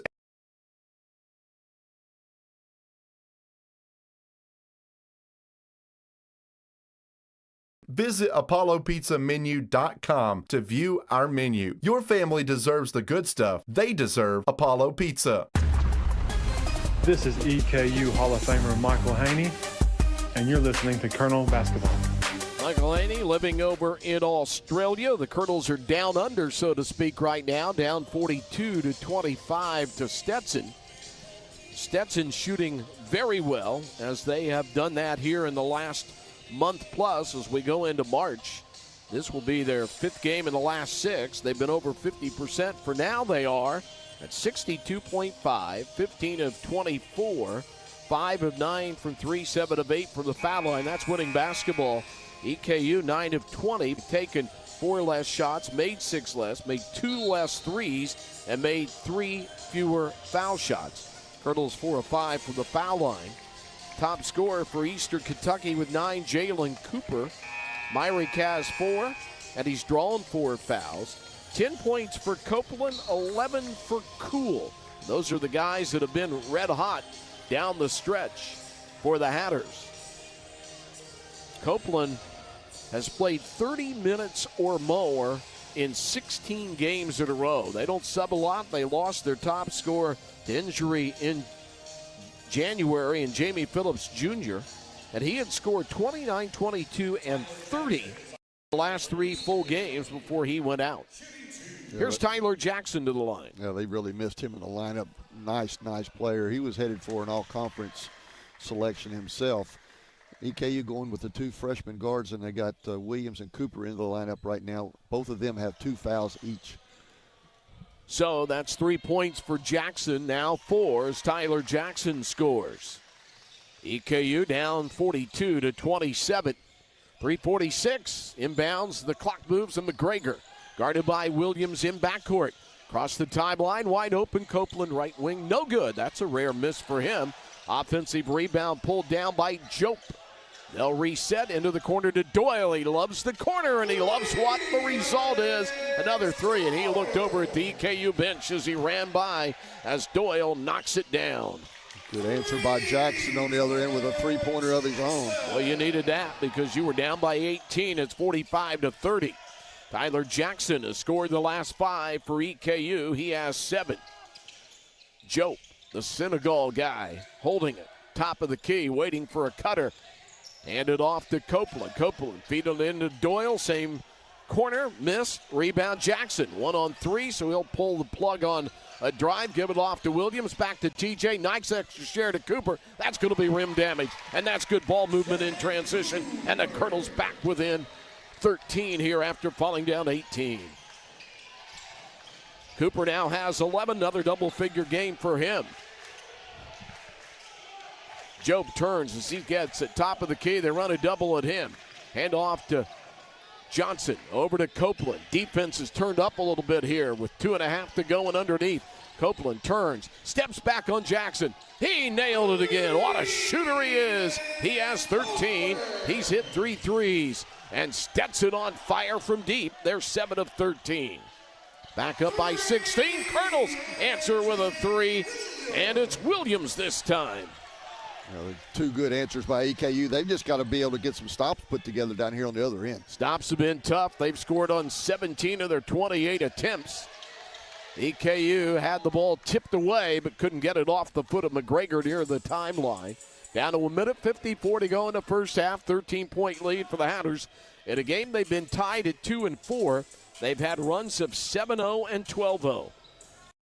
Kentucky has heated up all of a sudden. EKU over 50% at 12 of 23 at 52-2, and they're 5 of 11 from 3. Colonels pressure on the inbounds. But they get it in, and now into the hands of McGregor. McGregor out of Clearwater, Florida, drives in against ball. Over him, no. Offensive rebound, Jope, and then a foul on the arm on Cooper, and that's 3 on him. So Jalen Cooper, who's fouled out of 2 games, been the player of the game here on the network the last 2, is in foul trouble, and he's your leading scorer, and his 3rd foul comes at 1:41. Yeah, that one really hurt. Seems like East KU, whenever they do get a defensive stop, they haven't been able to clean up the boards. This is a team in Stetson that is out-rebounded by 2.1 a game. The Colonels plus 0.7, but today they've been beaten on the boards by 6. And here's Jope to the line. Goggles on and accuracy as he gets his first point. 3 years, 3 schools. He's only a 41% free throw shooter, so anytime they get one from him, that's a bonus for Stetson. Yeah, came in 15 of 37, 9 games at Nebraska, and then at LMU, 3 games started of 17 played, and he missed it, and Jackson the rebound off the second by Jope. 49-35, Stetson by 14. Remember, Colonels came from 21 down at home to beat Florida Gulf Coast. Here's ball back to MJ. Between the rings. 1:28 to go in the first half. High screen by Myrick. Williams, left side, Jackson. Jackson's 3, no. Long kicking rebound back to Williams. Williams over to Harris, 3-ball right side, yes. Nice ball movement by MJ. And the Colonels back within 11 from 18 down. A little bit of life here as we near the locker room time. Harris has played well here. Colonels digging defensively as we near and hit a minute to play in Jacksonville in the ASUN opening round. Here's Copeland, head of the key. Back to Sermons, who has come back in. Sermons, they run a double. Sermons runs around Jackson to the right side of the lane. Top to Doyle. Extra share over to Johnson. His shot, no, but an offensive rebound and a blocking foul on ball trying to shut off the baseline. A long rebound, kick back to the corner, and the shooter was able to corral it. If he tried to shut the baseline off, and there was no way he was going to make it, but the player running the baseline, Doug, was so far under the goal. He was 4 feet from even getting to the backboard. I didn't see the need to shut the baseline there. Yeah, you're trying. That's just an automatic instinct. Try to shut somebody off from getting to the rim right there, and just a little bit late on the footwork there by Ball. 10 fouls on EKU, 7 on Stetson, and the first foul shot good by Johnson. They have had everybody that have played, 8 of them, all have scored today. Even Jope with 1 of 2 from the foul line. Copeland leads with 13. Kuhl has 11, and Doyle has 11. How about that? 3 already in double figures. And Johnson hits another foul shot, and he now has 8. Down to 40 seconds. Colonel's down a Baker's dozen in the first half. They go zone 2-3. Harris sets a screen for Williams. Back to Harris. Good look at a 3, and he hit another one. Harris, the redshirt freshman, rising up. It's a good thing Jayden Harris showed up today. Eastern would really be in trouble. 51-41, back within striking distance from 18 to 10, and the use it or lose it for Donnie Jones, the 7th-year head coach. The U-Pike graduate. Well, he's been a little bit of everywhere, hasn't he? 11 years at Florida under Billy Donovan. NCAA champions in 2006 and 2007 in the modern era here since the turn of the century. Florida's been the best team in the ACC, runner-up back in 2000 as well. So, man, what a run with Billy Donovan. He was a scout with the LA Clippers in 2017 between jobs when he lost his head coaching job at Central Florida, resurfaced up the road at Stetson, been an assistant at Dayton where they went to the NCAA, Wichita State where they went to the NCAA. Of course, head coach at Marshall as well for 6 years under Donovan. That's when he was under Donovan, and 2 years at Pikeville. He's been a little bit of everywhere. That's all assistant jobs.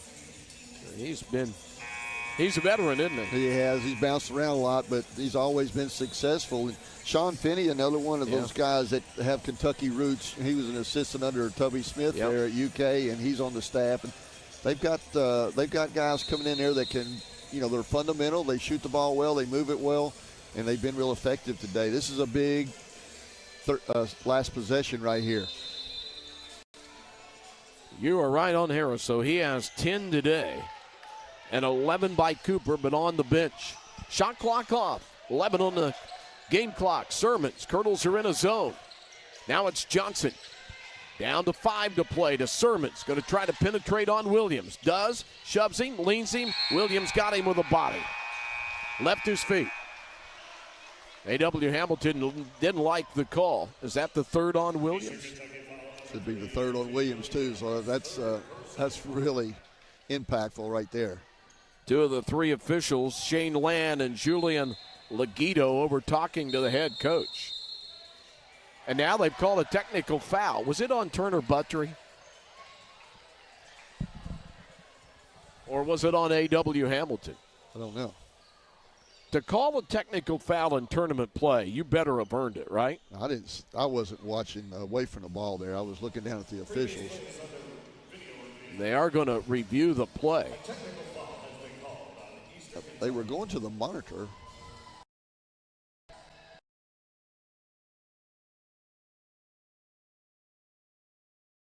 On the bench, from what the PA announcer said, we sit up off the floor here behind the EKU bench a pretty good distance. So the third time, I believe, this year that A.W. Hamilton has been teed up, and they're going to the monitor to take a look at things. Pretty quick trigger by the officials, but you don't know what he said. No, you don't. And I think we're going to go to the monitor anyway to make sure the foul occurred before the horn. 51-41 in favor of Stetson. Their biggest lead was at 18. There's been one tie officially in this game. Thought there had been 2 at 4, but the stat monitor says just 1. I believe it was 2. I think this game was tied at 2 and 4. So it'll be free points. A.W. Hamilton looking out at the official who teed him up, clapping his hands together. I just think, and they're going to put Copeland there, he's a 78% shot. I just think a quick trigger in tournament play is iffy. I didn't really see a lot. Like you said, though, Greg, you can't hear what he said, but there wasn't anything demonstrative, like he wasn't out on the floor and, getting after the officials like he has this year sometimes. Now he's shouting out at the other official, and they're back and forth talking. The other official out at half court. He's a frustrated coach. It's been a frustrating year. He loses his mom, as he talked about just about a week before the season. He loses the player that he thought was going to be the head of the snake, the point guard, to ineligibility, and, he's had injuries. And really bad time tech, though, when you're sending the guy that just got fouled to the line, and now you're giving him a free 2 here. But you never know what he said, and Sermons misses, and he'll have one more after Copeland hit both of his. He has 15 in the first half. Copeland coming off a 29-point game against Rhodes is his career high, 24 double-figure games, now 25. And Jackson falls into the lane, but they don't need the whistle because he got them both. 0.7 of a second to go for Jackson to throw it to Buttry. Buttry will put up a wild 3 off the backboard with his left hand, and it almost went. Let's watch A.W. Hamilton. Hands on hips, wanting to know what he said. Now he's talking to Jaden Harris about something there. But what a first half Doug Harris had. He kind of kept the Colonels after they fell down 18, at least within striking distance, as Harris got hot and went 4 for 4 from the field, hit 2 threes and had 10, and Cooper had 11, but you already have 3 fouls on Williams and 3 on Cooper, 2 of the 3 guys that have been playing the best, and there have been 11 fouls on EKU, 7 on the Hatters, and they have 3 players themselves with 2 fouls. So we got a long way to go. I mean, there's going to be a fun locker room. See if they respond, down 54-41. EKU showed a little bit of life there the last 4 or 5 minutes and kind of crawled back in it. That was a big play there at the end, 0.7 of a second to go when the foul was called on Williams. So not only did they go to the line, they got the technical foul, and then they got the free throws as well. 54-41, Stetson in a high-scoring game. Halfway through this one, the winner will get Austin Peay on Friday at 5, downtown Jacksonville. Today, we're at the UNF Arena outside of downtown here on the EKU Sports Network. When might you be buzzed? When you suddenly love everything. You guys, I love this song. I love these nachos. I love our kickball league. Ugh! I love this guy. What's your name? You know what I'd love? A ride when it's time to head out. If you see a buzzed warning sign, call for a ride when it's time to go home. Buzz driving is drunk driving. A message from NHTSA and the Ad Council. I love your car. Is this real leather? Raising Cane's invites you to grab life by the chicken fingers. So get out there. Be you. Do you. Embrace whatever makes you, you. All while enjoying Raising Cane's hand-battered cooked-to-order chicken fingers, crispy crinkle-cut fries, buttery Texas toast, and that secret recipe cane sauce that makes everything that much better. So go on, savor the day. Raising Cane's chicken fingers, one love. So, you want a checking account that pays a high rate on your balance? Yeah, of course you do. Can you tolerate 0 monthly maintenance fees and unlimited ATM withdrawal fee refunds every month you qualify? Thought so. That's what Kasasa Cash is all about. Tap into our superpower at CG Bank. Visit cgbank/cash or give us a call today to learn more. 833-83-MyCGB. Qualifications, rules, and limitations apply. Rates, rewards, and restrictions may vary by account. Contact institution for details. CG Bank is a member FDIC, equal housing lender. When it comes to sports injuries, being seen quickly is vital to getting back in the game. UK Healthcare's sports medicine program offers fast walk-in access to sports medicine specialists at our Turflin location on Harrodsburg Road. Stop by Monday through Friday from 7 a.m. to 8 a.m. No appointment necessary. We also offer a walk-in clinic in Georgetown. To learn more, visit ukhealthcare.com/walk-in. UK Healthcare Sports Medicine, the official team physicians for EKU athletes. This is Montavious Myrick. Floating fire, no. Myrick dunk! Bring the house down! And you're listening to Colonel Basketball. At halftime, it's Stetson ahead of Eastern Kentucky in the opening round of the Atlantic Sun Tournament here in Jacksonville by a score of 54-41. Both teams shooting well over 50%. This is the Coca-Cola Zero Sugar halftime show. They say Coke Zero Sugar irresistibly tasty. Does that make it the best Coke ever? Find out for yourself. 2 ties, 2 and 4.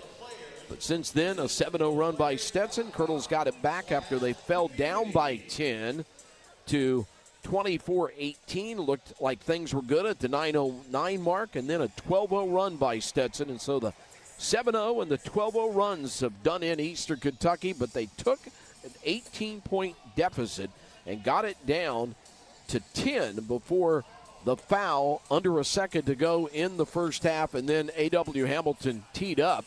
And the 2 foul shots were good by Copeland, and then 1 of 2 by Sermons, who was fouled. Williams gets his 3rd foul. Cooper also got his 3rd. We have no idea sitting up here what A.W. Hamilton may have said that would have constituted that, because he wasn't demonstrative and out on the court like he was the other night when he was upset at home, and he was on the verge of 2 technicals. That one was really mild, but you never know what the verbal exchange was. Yeah, it's just an exchange there that didn't look like a whole lot, but ended up being a big play. And EKU has got to get into the locker room and shore up their defense. You know, they gave up 54. I said a little earlier, I said, Greg, they're not going to score 113 on Eastern, but they're at a 108-point pace. They've got to do something on the defensive end, make some adjustments. Stetson has done a good job being efficient, and they've got their shooters good looks. The most points that EKU has given up this year, 95 to Mercer. The most points that Stetson has scored is 106 against a non-D1 Fort Lauderdale, but they have scored over 95 times. Colonels beat them 188 in Richmond, where they shot 54%, while Stetson shot 48% from both the field overall and from 3. And we'll give you all the numbers when we continue with the Colonels at halftime. 20 minutes to make up 13 to keep their season alive here on the EKU Sports Network. At the Blue Stallion Brewing Richmond Tap Room, we serve local craft beer that actually tastes like beer. Our brewers use classic European recipes and techniques to make lagers, pilsners, stouts, and more. But we also brew the best of the new stuff that craft beer junkies love. IPAs, sours, and even seltzers. We have a full bar, a huge patio with a fire pit and fireplace, and Holler Burger, smashed burgers and fries. The Blue Stallion Richmond Tap Room on Water Street is about to become your new favorite spot. The following are Real Stockyards Bank employees and customers. If I could think of one word or a phrase, I would think hardworking, honesty, loyalty. It's one customer at a time. That down-home feel, it's what makes us different. The one-on-one service. You're not just your checking. We tend to look outside of the box. I feel like I'm home. Proudly serving our community since 1904. Visit SYB.com today and experience the Stockyards Bank difference. Member FDIC, Equal Housing Lender. Chenault Vineyards is the exclusive wine of EKU Sports. Located just 6 miles from town, enjoy breathtaking views, delicious Kentucky Proud wines, and exciting events all year long. Live music, trivia nights, yoga, and more. Open Wednesday through Sunday. Keep up to date with everything going on at ChenaultVineyards.com.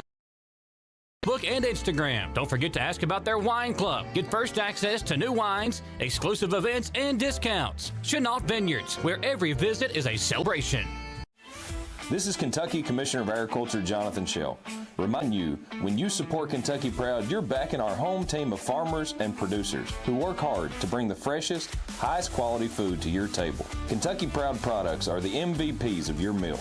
Look for the Kentucky Proud logo and score big for your family, your community, and the state we all call home. Kentucky Proud, where supporting local means winning. Learn more at kyproud.com. This is former EKU head coach Travis Ford. Into Davis, 35-footer, no good. Rebound, Haney. The drag spell's over. The Colonels are going to the NCAA. And you're listening to Colonel Basketball. That's a golden run from the end of the Travis Ford era through the Jeff Neubauer era, where the Colonels went to the NCAA 3 times in 10 years after a 25-year drought. Eastern Kentucky here in Jacksonville today, behind 54-41.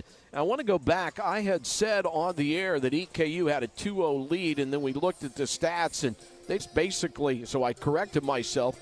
Well, they corrected themselves, the stat people. EKU did lead 2-0, and then Stetson went ahead 4-2, and then the first tie of the game, the second tie of the game was at 4. So that's the official. The Colonels were ahead early on at 2-0 on the Cooper drive to the goal. They just had made a mistake early on. When you look at the stats, both teams shooting over 50%. Stetson is 17 of 30, 56.7%. The best this year was just below 61% against West Georgia. The Colonels at 52%, 14 of 27. And they all but matched Stetson thanks to the late flurry by Williams, Jackson, and Harris. And EKU 7 of 15 from 3, 46-7, while Stetson is 7 of 14. But Stetson has been to the foul line 16 times, hit 13, 81.3% for a team that is dead last in the conference at 67.6%.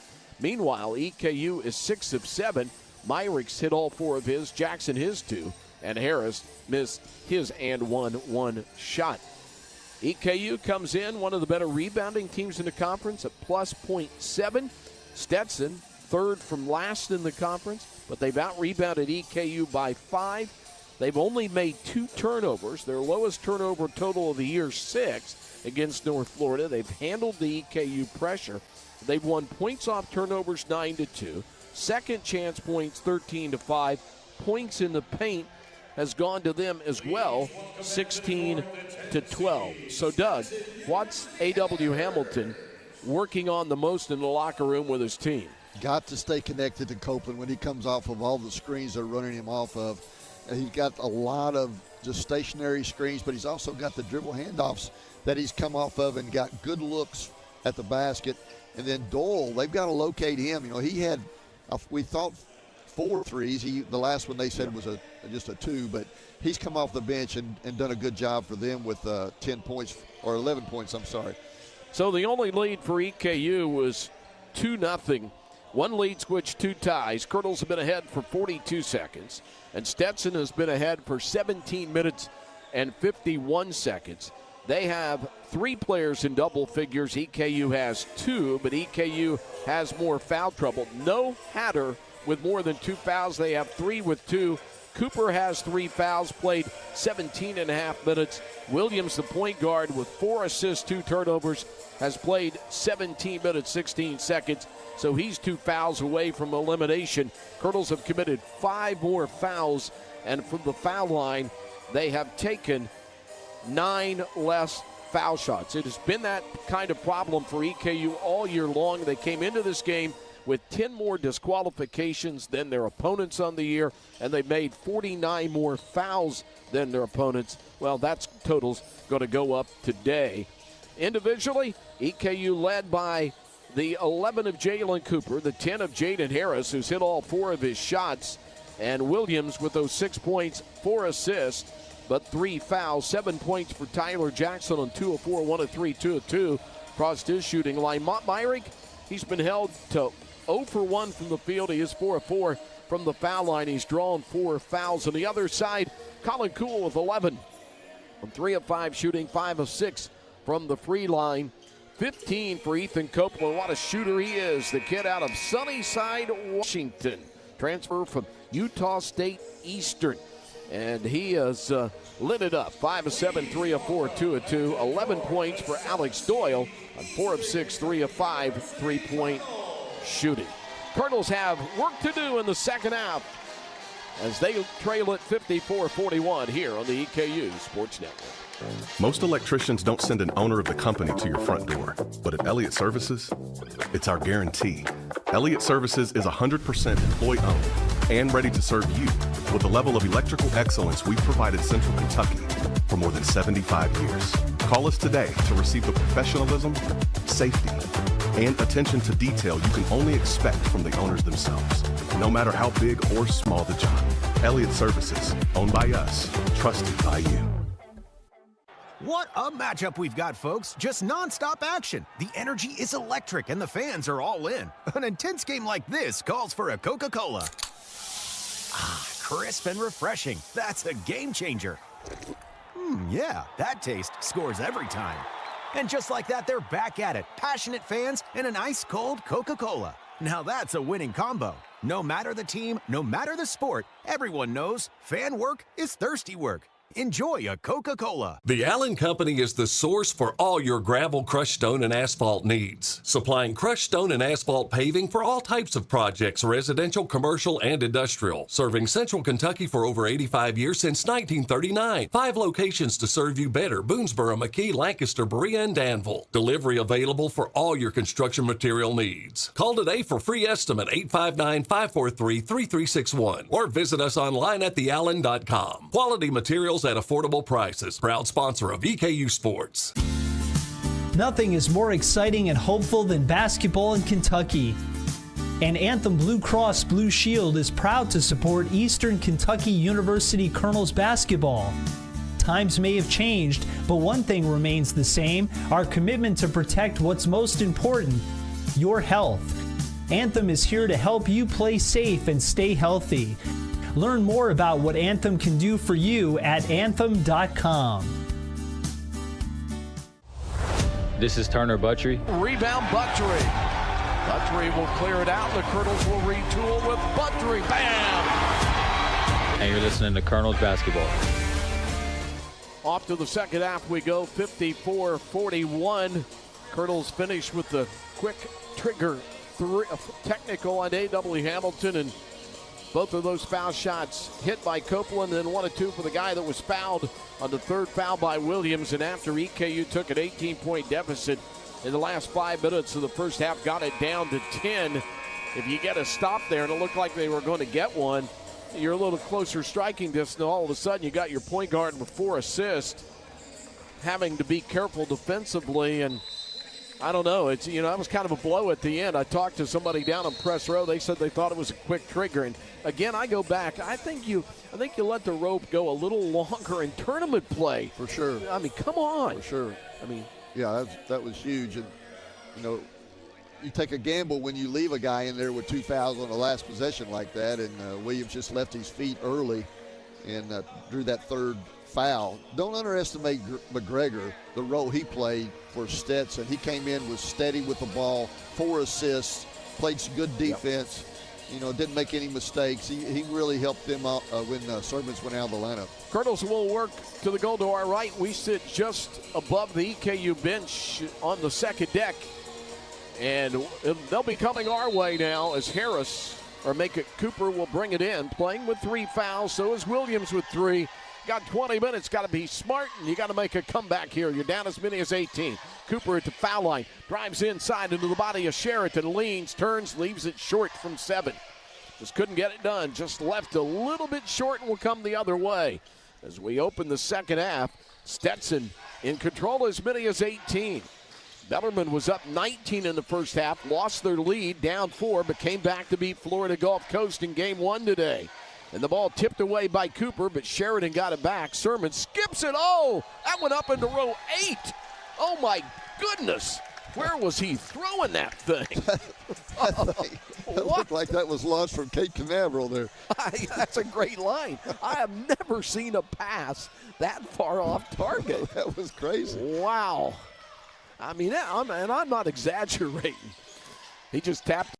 My bad. Myrick draws a double, gets it to MJ, who's going to shoot, but he lost the ball, got him back. Now right back to Myrick, double teamed, almost triple teamed over to Cranford, and Cranford misses. Cranford and Ball, they just have not been able to find their mojo here down the stretch of the season, and Cranford's been held down today with just 3. Sheridan a 3 out of the corner, and he banked it in. It's that kind of day. It's that kind of season. And Eastern Kentucky now down 57-41 by 16 on a Sheridan bank shot. And for Sheridan, he now has 5 in the ball game. Williams slips a pass to Myrick, who dropped the ball. jump ball and a turnover. On the possession arrow. That was a tough bounce pass to catch. It was real low. He was on the move and in a little bit of traffic. And when he didn't catch it clean, it was on the floor. And Stetson able to get down there and tie it up. Eastern Kentucky with 7 turnovers. Stetson, that was only that pass, and I'd love to see that on tape. Rocketed from Port Canaveral, Cape Canaveral into the stands. It's only their 3rd turnover. Yeah, EKU with full court pressure right here, man-to-man. Cooper with the jumping jack defense getting into Cool. Cool averaging over 20 a game the last 4. Now Sermons at 5'8" runs the point.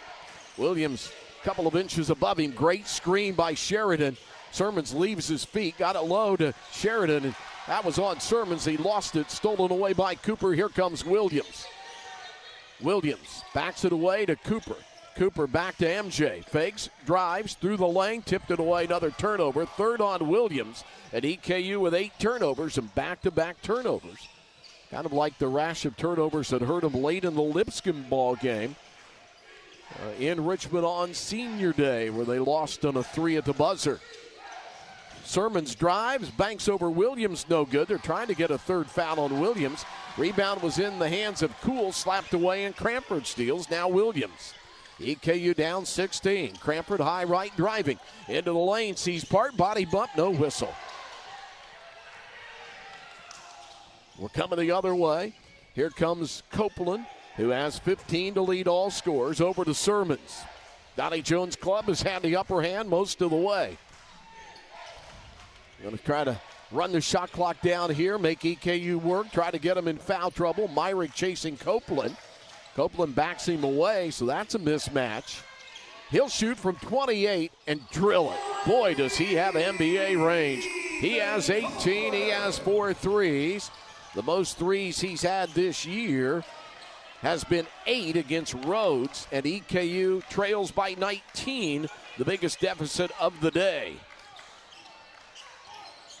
Cranford into the lane. They reach at him. He gets out of there with a pass to Jackson. Crossover, drive to the goal. Tyler Jackson showing some hops to the lane. 17-point game as Jackson scores his 9th point. 16 and a half to go in somebody's season. And right now it's EKU's unless they can make a monumental comeback. Number 1, Stetson's going to have to go cold, and EKU's going to have to go stops. And Cool drives in, crosses over, and scores against Myrick as he penetrates the lane. As Cool has had a double-figure game, and we've got a whistle and a reach-out foul on Sermons in the corner. They had Jackson wide open here in the near corner, but the Colonel in the far corner couldn't see him. They're trying to post up Myrick there. He did a good rim run on that break and had Sermons on him. A real big mismatch at several inches, and Sermons just got aggressive trying to keep the ball from Myrick. Sermons out, McGregor in. 6-foot stocky guard out of Clearwater Calvary Christian High School. Jackson had it tipped away, went up in the air as he was out on the high left, got it back from Johnson, crosses him over, loses him to the goal, and Tyler Jackson has made 2 nice penetrations to the hoop.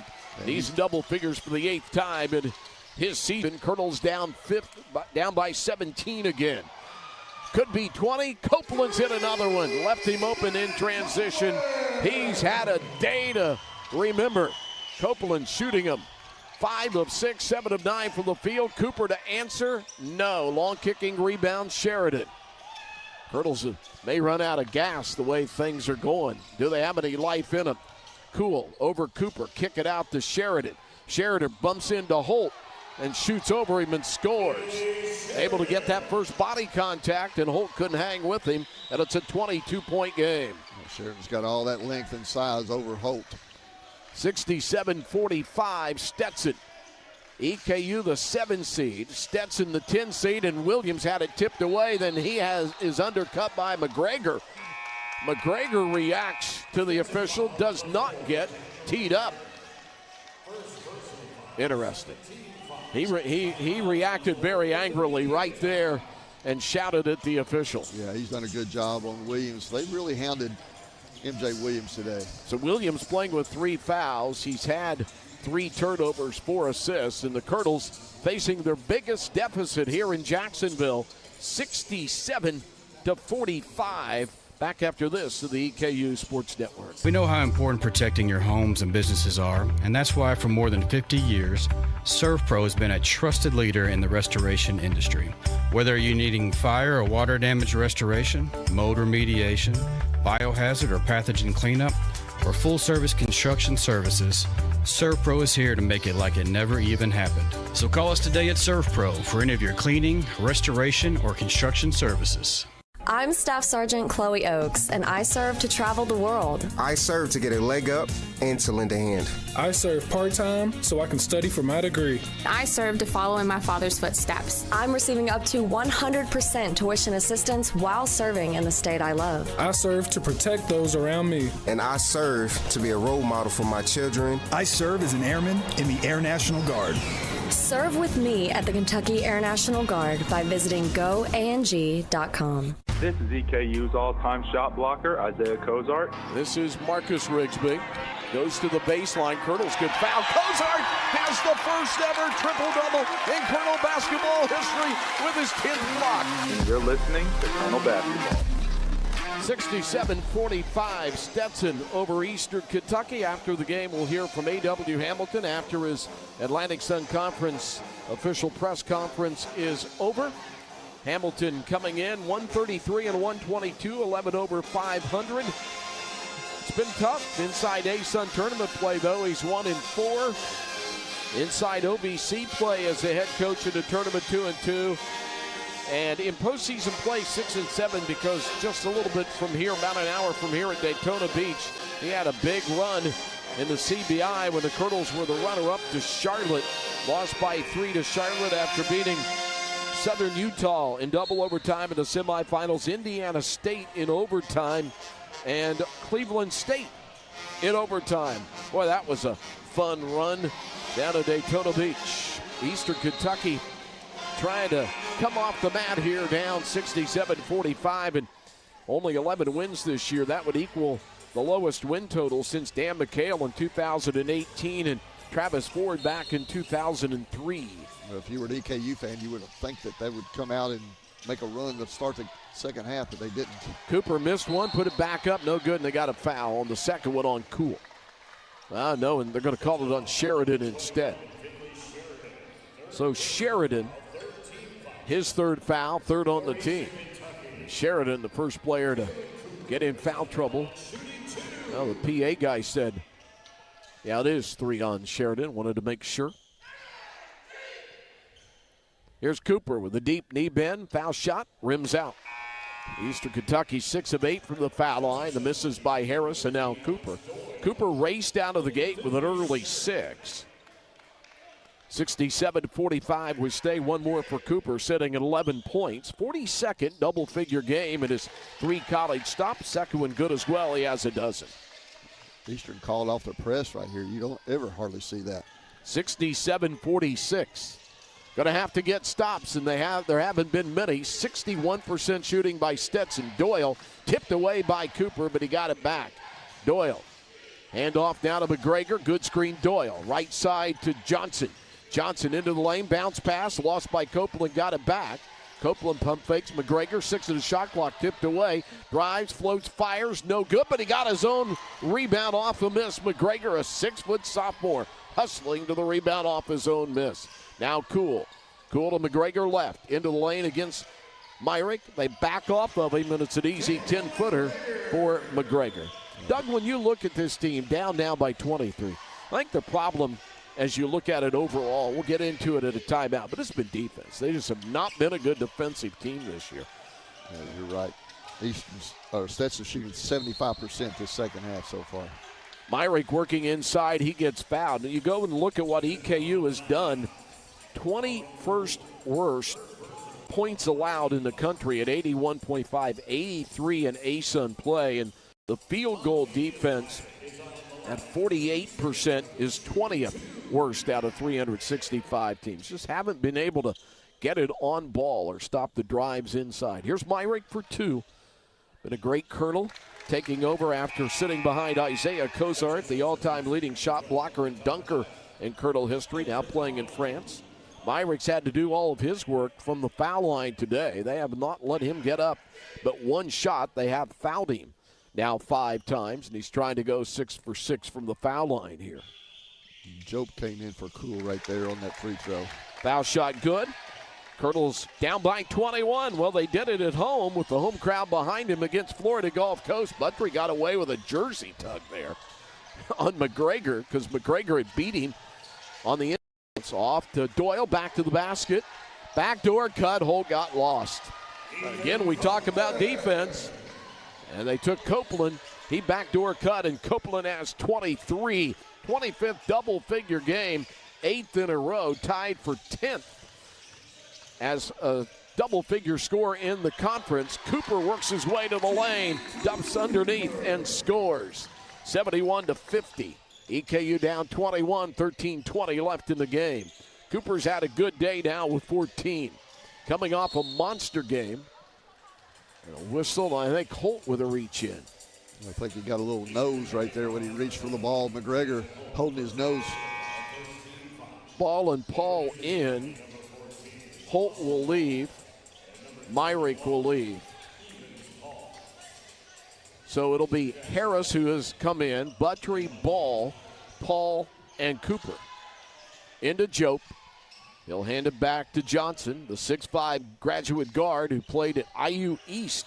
He's from St. Leon, Indiana, near Cincinnati. Now out to Doyle, and boy, has Doyle had a game. Another 3. He has 14. Doyle came in averaging 14.6. Only the 6th double-figure game of the year for him. And the Colonels are down a double dozen, down by 24.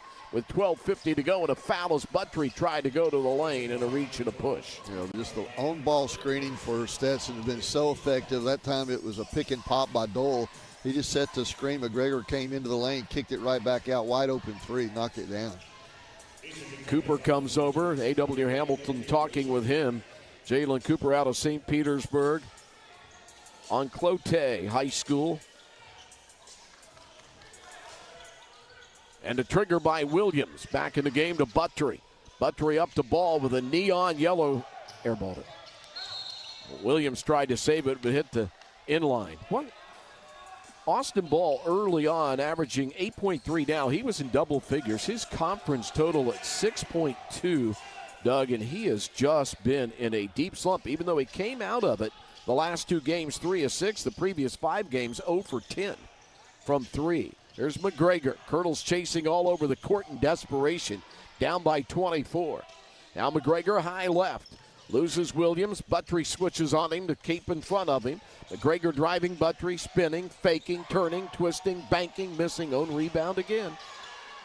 That's twice. And McGregor, a 6-foot guard, has got his own miss. Over to Doyle, and it's gone again. Alex Doyle, have yourself a game. He had 21 against VMI, only a 6 double-figure game. And the Colonels down 27, and they've thrown it away again, or have they? No, it was touched out by Doyle. So the Colonels avoid what would have been turnover number 9. They've only forced 4. 12 of 19 three-point shooters by Stetson from 3. What did I tell you before the ball game? Yeah, shooting wins ball games, there's no doubt about it, Greg. Said the team that shoots well will win this one. And they have done it inside and out. Harris driving the freshman all the way to the goal. It's taken freshmen right now in Jackson and Harris to show up and get to the goal. You know, Eastern's shooting a respectable 47.4%. I mean, that's not terrible.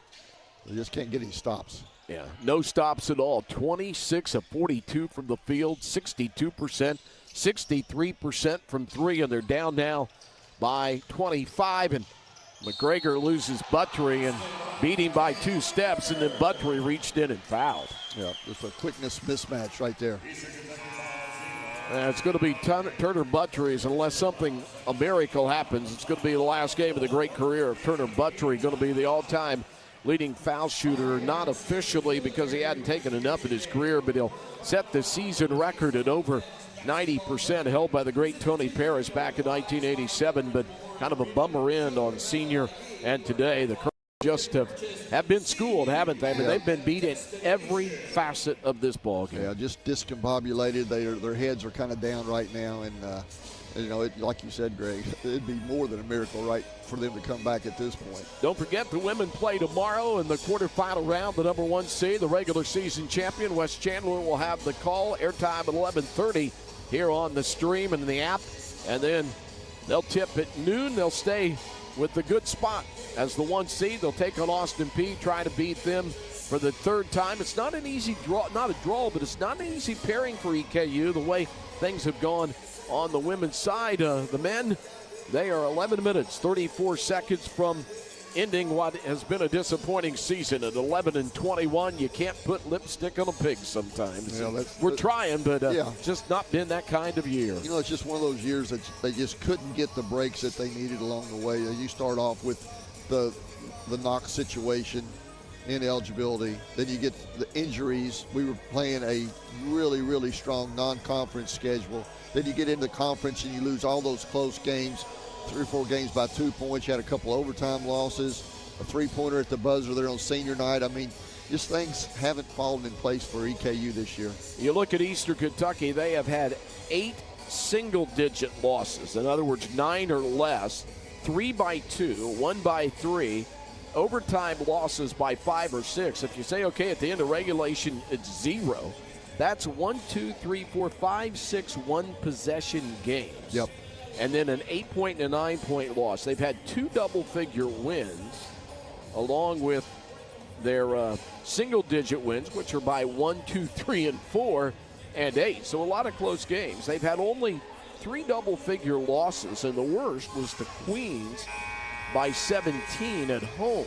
Right now, they are down by 27. The worst deficit of the year was 39 at Wichita State when they went over 9 minutes without a point. And, I mean, Stetson comes in here with a net of 320 out of 365. But Donnie Jones has had them ready to go, and they have shot lights out here today. Their best of the year, 60.8% against West Georgia. Right now, they're shooting 62.8%. The best shooting against Eastern Kentucky this year. Remember that Bellarmine game when they shot 68.8%, 33 of 48, and the Colonels beat them because Eastern Kentucky shot well. You know, I looked that up on AI, and it said that Eastern had a less than 1% chance of winning. A Division I school has a less than 1% chance of winning when you give up that kind of percentage. You trust AI? Well, no, come on. I don't even look at it if I can help it. Foul shot was good, and so it's 80-52. Biggest deficit of the day, biggest lead for Stetson at 28 with 11.5 to go. Williams to forecourt, Paul, Harris, Jackson, and Ball. So a lot of young guys, 3 freshmen on the court. Here's Williams, wheels it over to Harris. Harris drives into the body of Copeland. They got the rim. Oh, that was an obvious foul on Copeland, but Harris has really had a good day. He sure has. He's really come out and fought for his minutes. Harris, who didn't even play in the last game, has 14 today, and Williams steps in front of a pass top of the key. He's driving against Doyle to the trailing ball off to Harris. Harris will back it away. He'll shoot the deep 3, and no good. And the defensive rebound into the hands of Doyle. But still a good day for Harris with 14, 16 against Central Arkansas, and IU East is his career high, redshirted last year. 10:35 to go, 80-54, and the ball in the hands. Deep 3, trying to sell a foul. Copeland fell down, missed the shot, and the ball kicks out of bounds off of Colonel up near the timeline. Copeland, every time he shoots it, you just think it's going in today. He's just been spectacular. And another situation there where he finally missed one, and then Stetson gets the ball back. A.W. Hamilton working a ref there, didn't like something. I don't know, it was on one end or the other. He's frustrated. Here's McGregor. Skips it over and into the corner to Copeland through his teammate Johnson, and Copeland a rare miss. He's now 5 of 8. And a rebound tipped out of the hands of Williams. So on Friday, in the first game of the day at noon, it will be UCA against Bellarmine, 1-8. 4 and 5 play, Lipscomb and Florida Gulf Coast, followed by Austin Peay against the winner of this one, and then Queens awaits the winner of tonight's nightcap, West Georgia, North Florida. Jackson drops the dribble, got it back, spins against Copeland, tried to no-look it, and threw it away, trying to hit a cutting ball who was covered up. That's turnover number 9. Colonels have only forced 5 today. Fewest number forced against Austin Peay when they made 5. The Governors in Central Arkansas, co-champs. Left side catch and release. Another one off the left flat, good. As they cross-courted it to Johnson. And now he has a dozen, and they've got guys in double figures all over. They've got a total of 5 of them now. Make it 4, and the Colonels throw it away, and then Paul comes back and fouls. You can just see it on the looks of their faces right now. They just, they know 9:20 left in their season, and Stetson's played really, really well. Eastern has not. Probably one of the worst games they've played all year. Yeah, if you had a white flag, you'd raise it. I mean, it's just the way it is. But you got to play it out. You got to show a little pride here. Yep, and Eastern has always done that. They always play hard to the horn. AW said throughout the losses, there have been 20 coming in. Both of these teams 11 and 20. Said our kids have never not played hard. Paul goes running in and talking about not playing hard, closes out and blocks a corner left 3 by the 6'2 junior guard Copeland. He's now 5 of 8. Williams spins away. Copeland hand checks him. Got a lot of handsy by Copeland. Out to Jackson. He hit the 3, and he's fouled on the closeout by Sherman.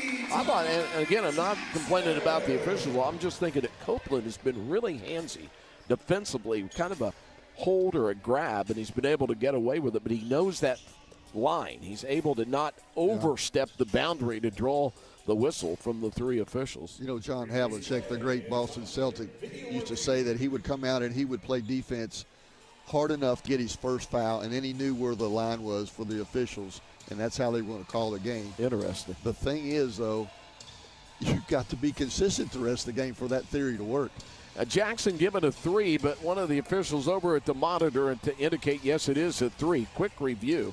I love it. They went to the monitor where you don't have 2 of them over there, the other guy standing out, and then they all get together and talk about what kind of pizza they're going to order tonight, and it takes 5 minutes. It didn't. They made a decision. They made it quick, made sure it was correct. Good job there. No reason to slow the game down. 83-57, and the freshmen have been the stars today, as Jackson now has 15. And for Tyler Jackson, he is nearing his career high of 18 against Austin Peay. 83-58 in favor of Stetson. The only time they were behind, 2-0. They have led almost all the way. Largest lead at 29. At 9:04, we're down to 8:39. Here's Sermon stepping into a 3. Give him his jersey number. Calvin Sermon's a 30% shooter. Shooting gallery today, as they are now 14 of 24 from 3. Cranford, crossover dribble. Doyle bumps him as he goes inside. Clears it out to Jackson. Back to Juan, into the corner. 3, good. Second of the day for Juan Cranford Jr., who's now 2 for 4 from deep. 86-61, and he had a violation on the throw-in right there. They threw it across the baseline, which is legal, but then Sheridan just stepped in bounds and then threw it back across again. 86-61, and now out of the corner, Cranford airballs one too hard. It was the right corner this time. So we play on with 8:03 to go. Again, this team scored 113 against EKU in 2022. They may do it again today, and a push foul by Paul as they got it inside to Jope. And Batard Jope from Dakar, Senegal, scores it. Played at Nebraska, just 9 games, never started. Then went to LMU, 3 starts in 17 games. Out of the capital of the West African country on the Atlantic Port City. And with 7:55 to go, it is a high score one away for Stetson. They lead EKU 88-61 here on the EKU Sports Network. So, you want a checking account that pays a high rate on your balance? Yeah, of course you do. Can you tolerate 0 monthly maintenance fees and unlimited ATM withdrawal fee refunds every month you qualify? Thought so. That's what Kasasa Cash is all about. Tap into our superpower at CG Bank. Visit cgbank/cash or give us a call today to learn more. 833-83-MyCGB. Qualifications, rules, and limitations apply. Rates, rewards, and restrictions may vary by account. Contact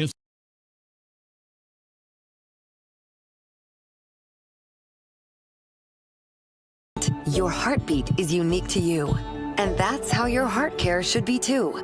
So at Baptist Health, we focus on your specific cardiac needs, from preventive care to some of the most advanced procedures. For your one-of-a-kind heart, choose the one hospital system more people trust for their heart care. Baptist Health.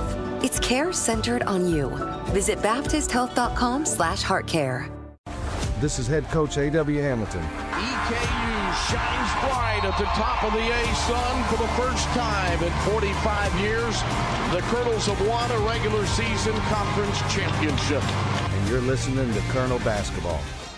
88-61 Stetson. Their biggest lead was at 29 at 9:31. We're down to 7:55. Stetson has led for 29 minutes, 56 seconds. Colonels have led for 42 seconds. One lead, switch, two ties. Only Colonel lead 2-0. In points off turnovers, 12-2 advantage. Points in the paint, 26-12. Second chance points, 18-8. And bench advantage, 27-14. EKU came in 33rd best in bench scoring in the country at 29.7. EKU's been led by Tyler Jackson with 15. Cooper with 14 and Harris with 14. But a quiet day for Montmyrick. Just one field goal attempted, missed it. 6 of 6 from the foul line. He leads the Colonels with 5 rebounds. Colonels been walloped by the 10th place team in the conference in rebounding by 10. And they have committed 10 turnovers and only 4-6. As again, not much has gone right for EKU, and Stetson has shot lights out, 30 of 49. 61.2%, 14 of 24 from 3. EKU shooting 41%, 9 of 22 from 3, 49 for the game, but empty possessions and no ability, as Doug said earlier, to stop the other team on the defensive end. Yeah, you're going to make a comeback. You got to string some stops together, and Eastern unable to do that all day long. So Job to the line here after he was fouled on the layup, so it's the and one. Looking for .4 for the guy averaging 2.8. He missed it. And the rebound kicks out, and Williams gets it. No, Jackson gets it off a couple of teammates' hands to Cranford, back to Jackson, back to Cranford. Open, but the big guy, Joe, closes out on him over to Buttry. Buttry puts up the three and hits. First points of the day for Buttry. Now 173s, just 9 threes away from the top 9 in all time at EKU, but time running out on Turner Buttry and his career. The former Kentucky Mr. Basketball, along with Jackson Holt, named All-Academic A-Sun. Roommates, great kids. Holt has another year. Buttry said he may go to Europe and play a couple of years. Wasn't sure on his plans. Talked to him on the plane. Into the lane, Sheridan back in, out to Sermons. Pump fake on Cranford, driving, get around him. Dump it off to Job, tipped away right ahead of the shot clock. Cooper, thread the needle, Jackson. In transition, 3, and Jackson drains it. Well, Jackson now with 18 to equal his career high that he had against Austin Peay at home. And it's 88-67. Taking it from 29 down to 21. Colonels are in a zone. 2-3 zone. They've been playing that the last 3 or 4 possessions. Yeah. Johnson top of the key, into Sheridan, easy from 8. Yeah, the paint is just porous defensively, isn't it? Wide open right there. Sheridan did a good job. Anytime you work in the zone, you have to find the seam, and Stetson's done a good job of that today.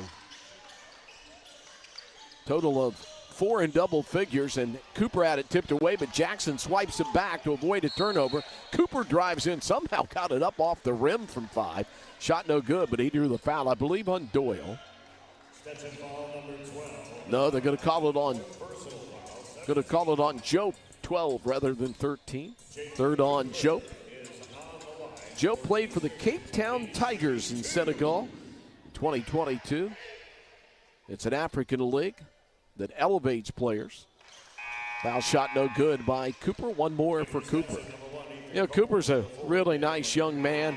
Went through that hand injury. He's played through it. This is the end of his career, 6th year. Got that COVID year back and redshirted last year out at Cal State Fullerton. Hung with it. Second foul shot short. He missed them both. 90-67 in favor of Stetson by 23. 6:12 to go in what appears to be the Colonel season. And Stetson will get the number 2 seed Austin Peay that let an outright championship slip away in the last week and a half. Stetson shoots it like this, they can play with anybody in the league, no doubt about it. I think they'll get beat next game, but well, who knows? I would bet on it, too, if I was betting. I never bet on basketball, but, Austin Peay would be the favorite for sure. I'm not sure if we have a shot clock situation here or what, but they stopped play. Donnie Jones asking Sean Fitting on the bench what in the world's going on. It's an indication. McGregor hits the lane and kicks it out left side to Johnson. No good. Same name as the EKU football defensive coordinator. No relation. 90-67. 5:40 to go. Jackson underhand scoops it to Buttry. TB to the top of the key. Couple of jabbing dribbles off to Harris. Couple of seniors and a grad student and 3 freshmen. As Harris goes to the lane, gets knocked down, missed shot. He'll go to the line for 2. EKU from the foul line today, 10 of 14. They have committed half the Colonels 15. Now 14 fouls on Stetson, make it 15. And they're 14 of 18 from the foul line. But when A.W. Hamilton got his tech at the end of the first half when the Colonels were down 10, and they called that foul right ahead of the end of the first half, and both techs were hit, and then one of the 2 foul shots, it was not even. It's evened up here in the second half when the game doesn't matter much right now as far as, outcome. 90-68, first foul shot good by Harris. You see that a lot when a mid-major goes to a high major sometimes. They know how to even up. Not saying they're doing it today, but it has evened up in the second half. Harris with 16 equaled his career high. So Jackson has equaled his career high. Another freshman, Harris, has equaled his. And Cooper sitting at 16 himself. Harris has 16. Cooper sitting at 14. Jackson at 18. 5:15 to go. It's a 21-point game. Copeland lets it fly from 25 high up. No good. Still a chance, down by 21, but you're going to have to get stops. Cooper working beautifully to the lane, rolling it up, but around the rim, 360 and down. Eastern Kentucky back within 19 and not giving up, as Cooper has upped his total on the day to 16. We'll see if Stetson maybe lets the air out of the ball a little bit down this last 4 minutes. Feed it to Sheridan. One dribble into the lane, kick it back out, and they're taking it over to McGregor. Now low to Cool. Nice pass to Sheridan. Find the crease in the zone, and good. They have hit almost every shot from about 10 to 6 feet inside the lane, haven't they? Points in the paint, 30-24. So 30 points in there where it really hurts. Here's Harris, top of the key from Buttry. Harris. Shaking Bacon now pulling back for 3. Rolls off the rim on 2 bounces. Rebound by Copeland. Eastern Kentucky has been out-rebounded by 9. They made 4 more turnovers. MJ Williams hailed back to the scoring table. So we near the 4-minute mark, 92-71. EKU had taken 10 off that 29-point deficit, but time waning here. Copeland in the deep right corner with a game-high 23. Now up top, McGregor. Good anticipation, Myrick, who had just come back in the game to knock away the pass to the low post right with 6 of the shot clock. Last media timeout with 3:51 to go. 92-71. Stetson, the Hatters, trying to go 5-3 all time against EKU. Move on to the quarterfinals of the tournament. And we'll be back to Jacksonville after this on the EKU Sports Network. Looking for the perfect place for your pet to play, stay, and get pampered? 4 Paws Unleashed is your pet's home away from home. Located on 10 acres in Richmond, 4 Paws offers a variety of services including daycare, boarding, grooming, in-home pet care, taxi service, and more. Visit 4pawsunleashed.com or call 859-623-DOGS to book your pet's stay today. We live with you, grow up with you, and dream with you. At Central Bank, we belong to the same communities you do, as neighbors, friends, and business partners. And through the relationships we build with you every day, we consistently serve you better. That's what highly personal banking is all about. We start with you. Find out how at centralbank.com. Central Bank, member FDIC. This is EKU Hall of Famer Corey Walden. Backdoor cut to Walden for the lay-in. And you're listening to Colonel Basketball. 92-71, Eastern Kentucky trailing by 21 in a game where They've only had one lead. It was 2-0. Been a tough day at the basketball office for the guys wearing the white uniforms today, even though they're shooting 51.1%, only the 5th time this year, but they're going to drop to 3-2 when they do because they lost to Austin Peay when they shot over 50%. Stetson will now go 7-4 when they shoot over 50% on the year, and they're shooting 58.2%. They have shot over 50% 5 of the last 6 games, hitting 53.8 from 3, 14 of 26. And no, that's not their best. They have the best three-point shooting game of the year when they hit 2 out of every 3, 67%. This time a shot inside miss. Colonels claim the board, down by 21. Here comes Williams over to Harris. Lost the ball, but gathered it in before it hit the deck. Defense on him by Johnson. Harris steps him back, 18-footer short. Last couple of shots have been a little bit forced, but he's had the day, so somebody's got to put it up to score it quickly, and he couldn't get it done. 16 for him, 16 Cooper, 18 Jackson. Now the Colonels will drop in a zone, and that's pretty much white flag right there, Doug, because you're in a zone and you're letting them run the shot clock down. Down to 3:10 to go. Sheridan got around Williams, too hard off the glass. Cooper claims the board, his 7th to lead the team. Cooper played through foul trouble, got around Sheridan into the lane. They grabbed him, no call, and he missed the shot. A.W. Hamilton tells the official he missed one. Easter just back in that zone in, and then Stetson content to dribble the shot clock down on every possession right now. Well, if EKU's not chasing and trying to foul and put him to the foul line, that means it's done. 92-71. We'll talk about this year, and we'll talk about not giving up. Out of the corner, 3. Missed by Johnson, who's had a good day with a total of 12. Now Buttrey. Turner on the floating fire from 15, no good. Long kicking touch by Myrick out to Cooper, over to MJ for a 3. Barely got it to the front rim, and the rebound by Copeland. What about Copeland? 5 rebounds, 4 assists, 23 points, and he's played 35 minutes of the 38. I think he and Doyle just kind of broke this game open in the first half, and Stetson's just been firing on all cylinders. They've really looked good today. Doyle has a total of 17, his second best game. It's only a 6 double-figure game. Doyle had 7 points last time these played. Sheridan 1 dribble on the lane over to McGregor. Out top to Sheridan, right ahead of the shot clock. No good. 100 ticks left right now in the Colonels season. Down 92-71. Harris out of the right corner for a new career high. Good for Harris.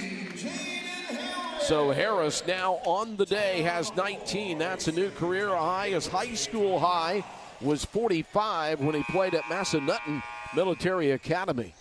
And a timeout called, 92-74. You know, they just continue to impress me as high-character guys. I mean, they're out here still working their tail off.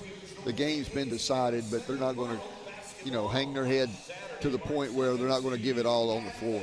Yeah, the starting 5 sitting on the bench. The other guys have their arms wrapped around each other's shoulders, showing solidarity on what has been a tough day. And it's never easy, especially for a guy like Jalen Cooper. Mont Myrick has been here for 3 years. Turner Buttrey, who poured his heart and soul into 125 games at EKU. Today, Buttrey from the field, 1 for 4, 1 for 2 from 3. Holtz missed his only 2 shots. Balls missed his only 1. Harris is 7 of 10, 3 of 5, 2 of 3. He and Tyler Jackson, who is 6 of 8, 3 of 5, 3 of 3, will be our co-players of the game. Harris for the second time, also at Illinois State. And for Tyler Jackson, his second time to get the honor of the Kentucky 8-1-1 players of the game. He had it against Austin Peay as well. And nowadays, you can talk about, his sophomore year, who knows where anybody's going to be next year.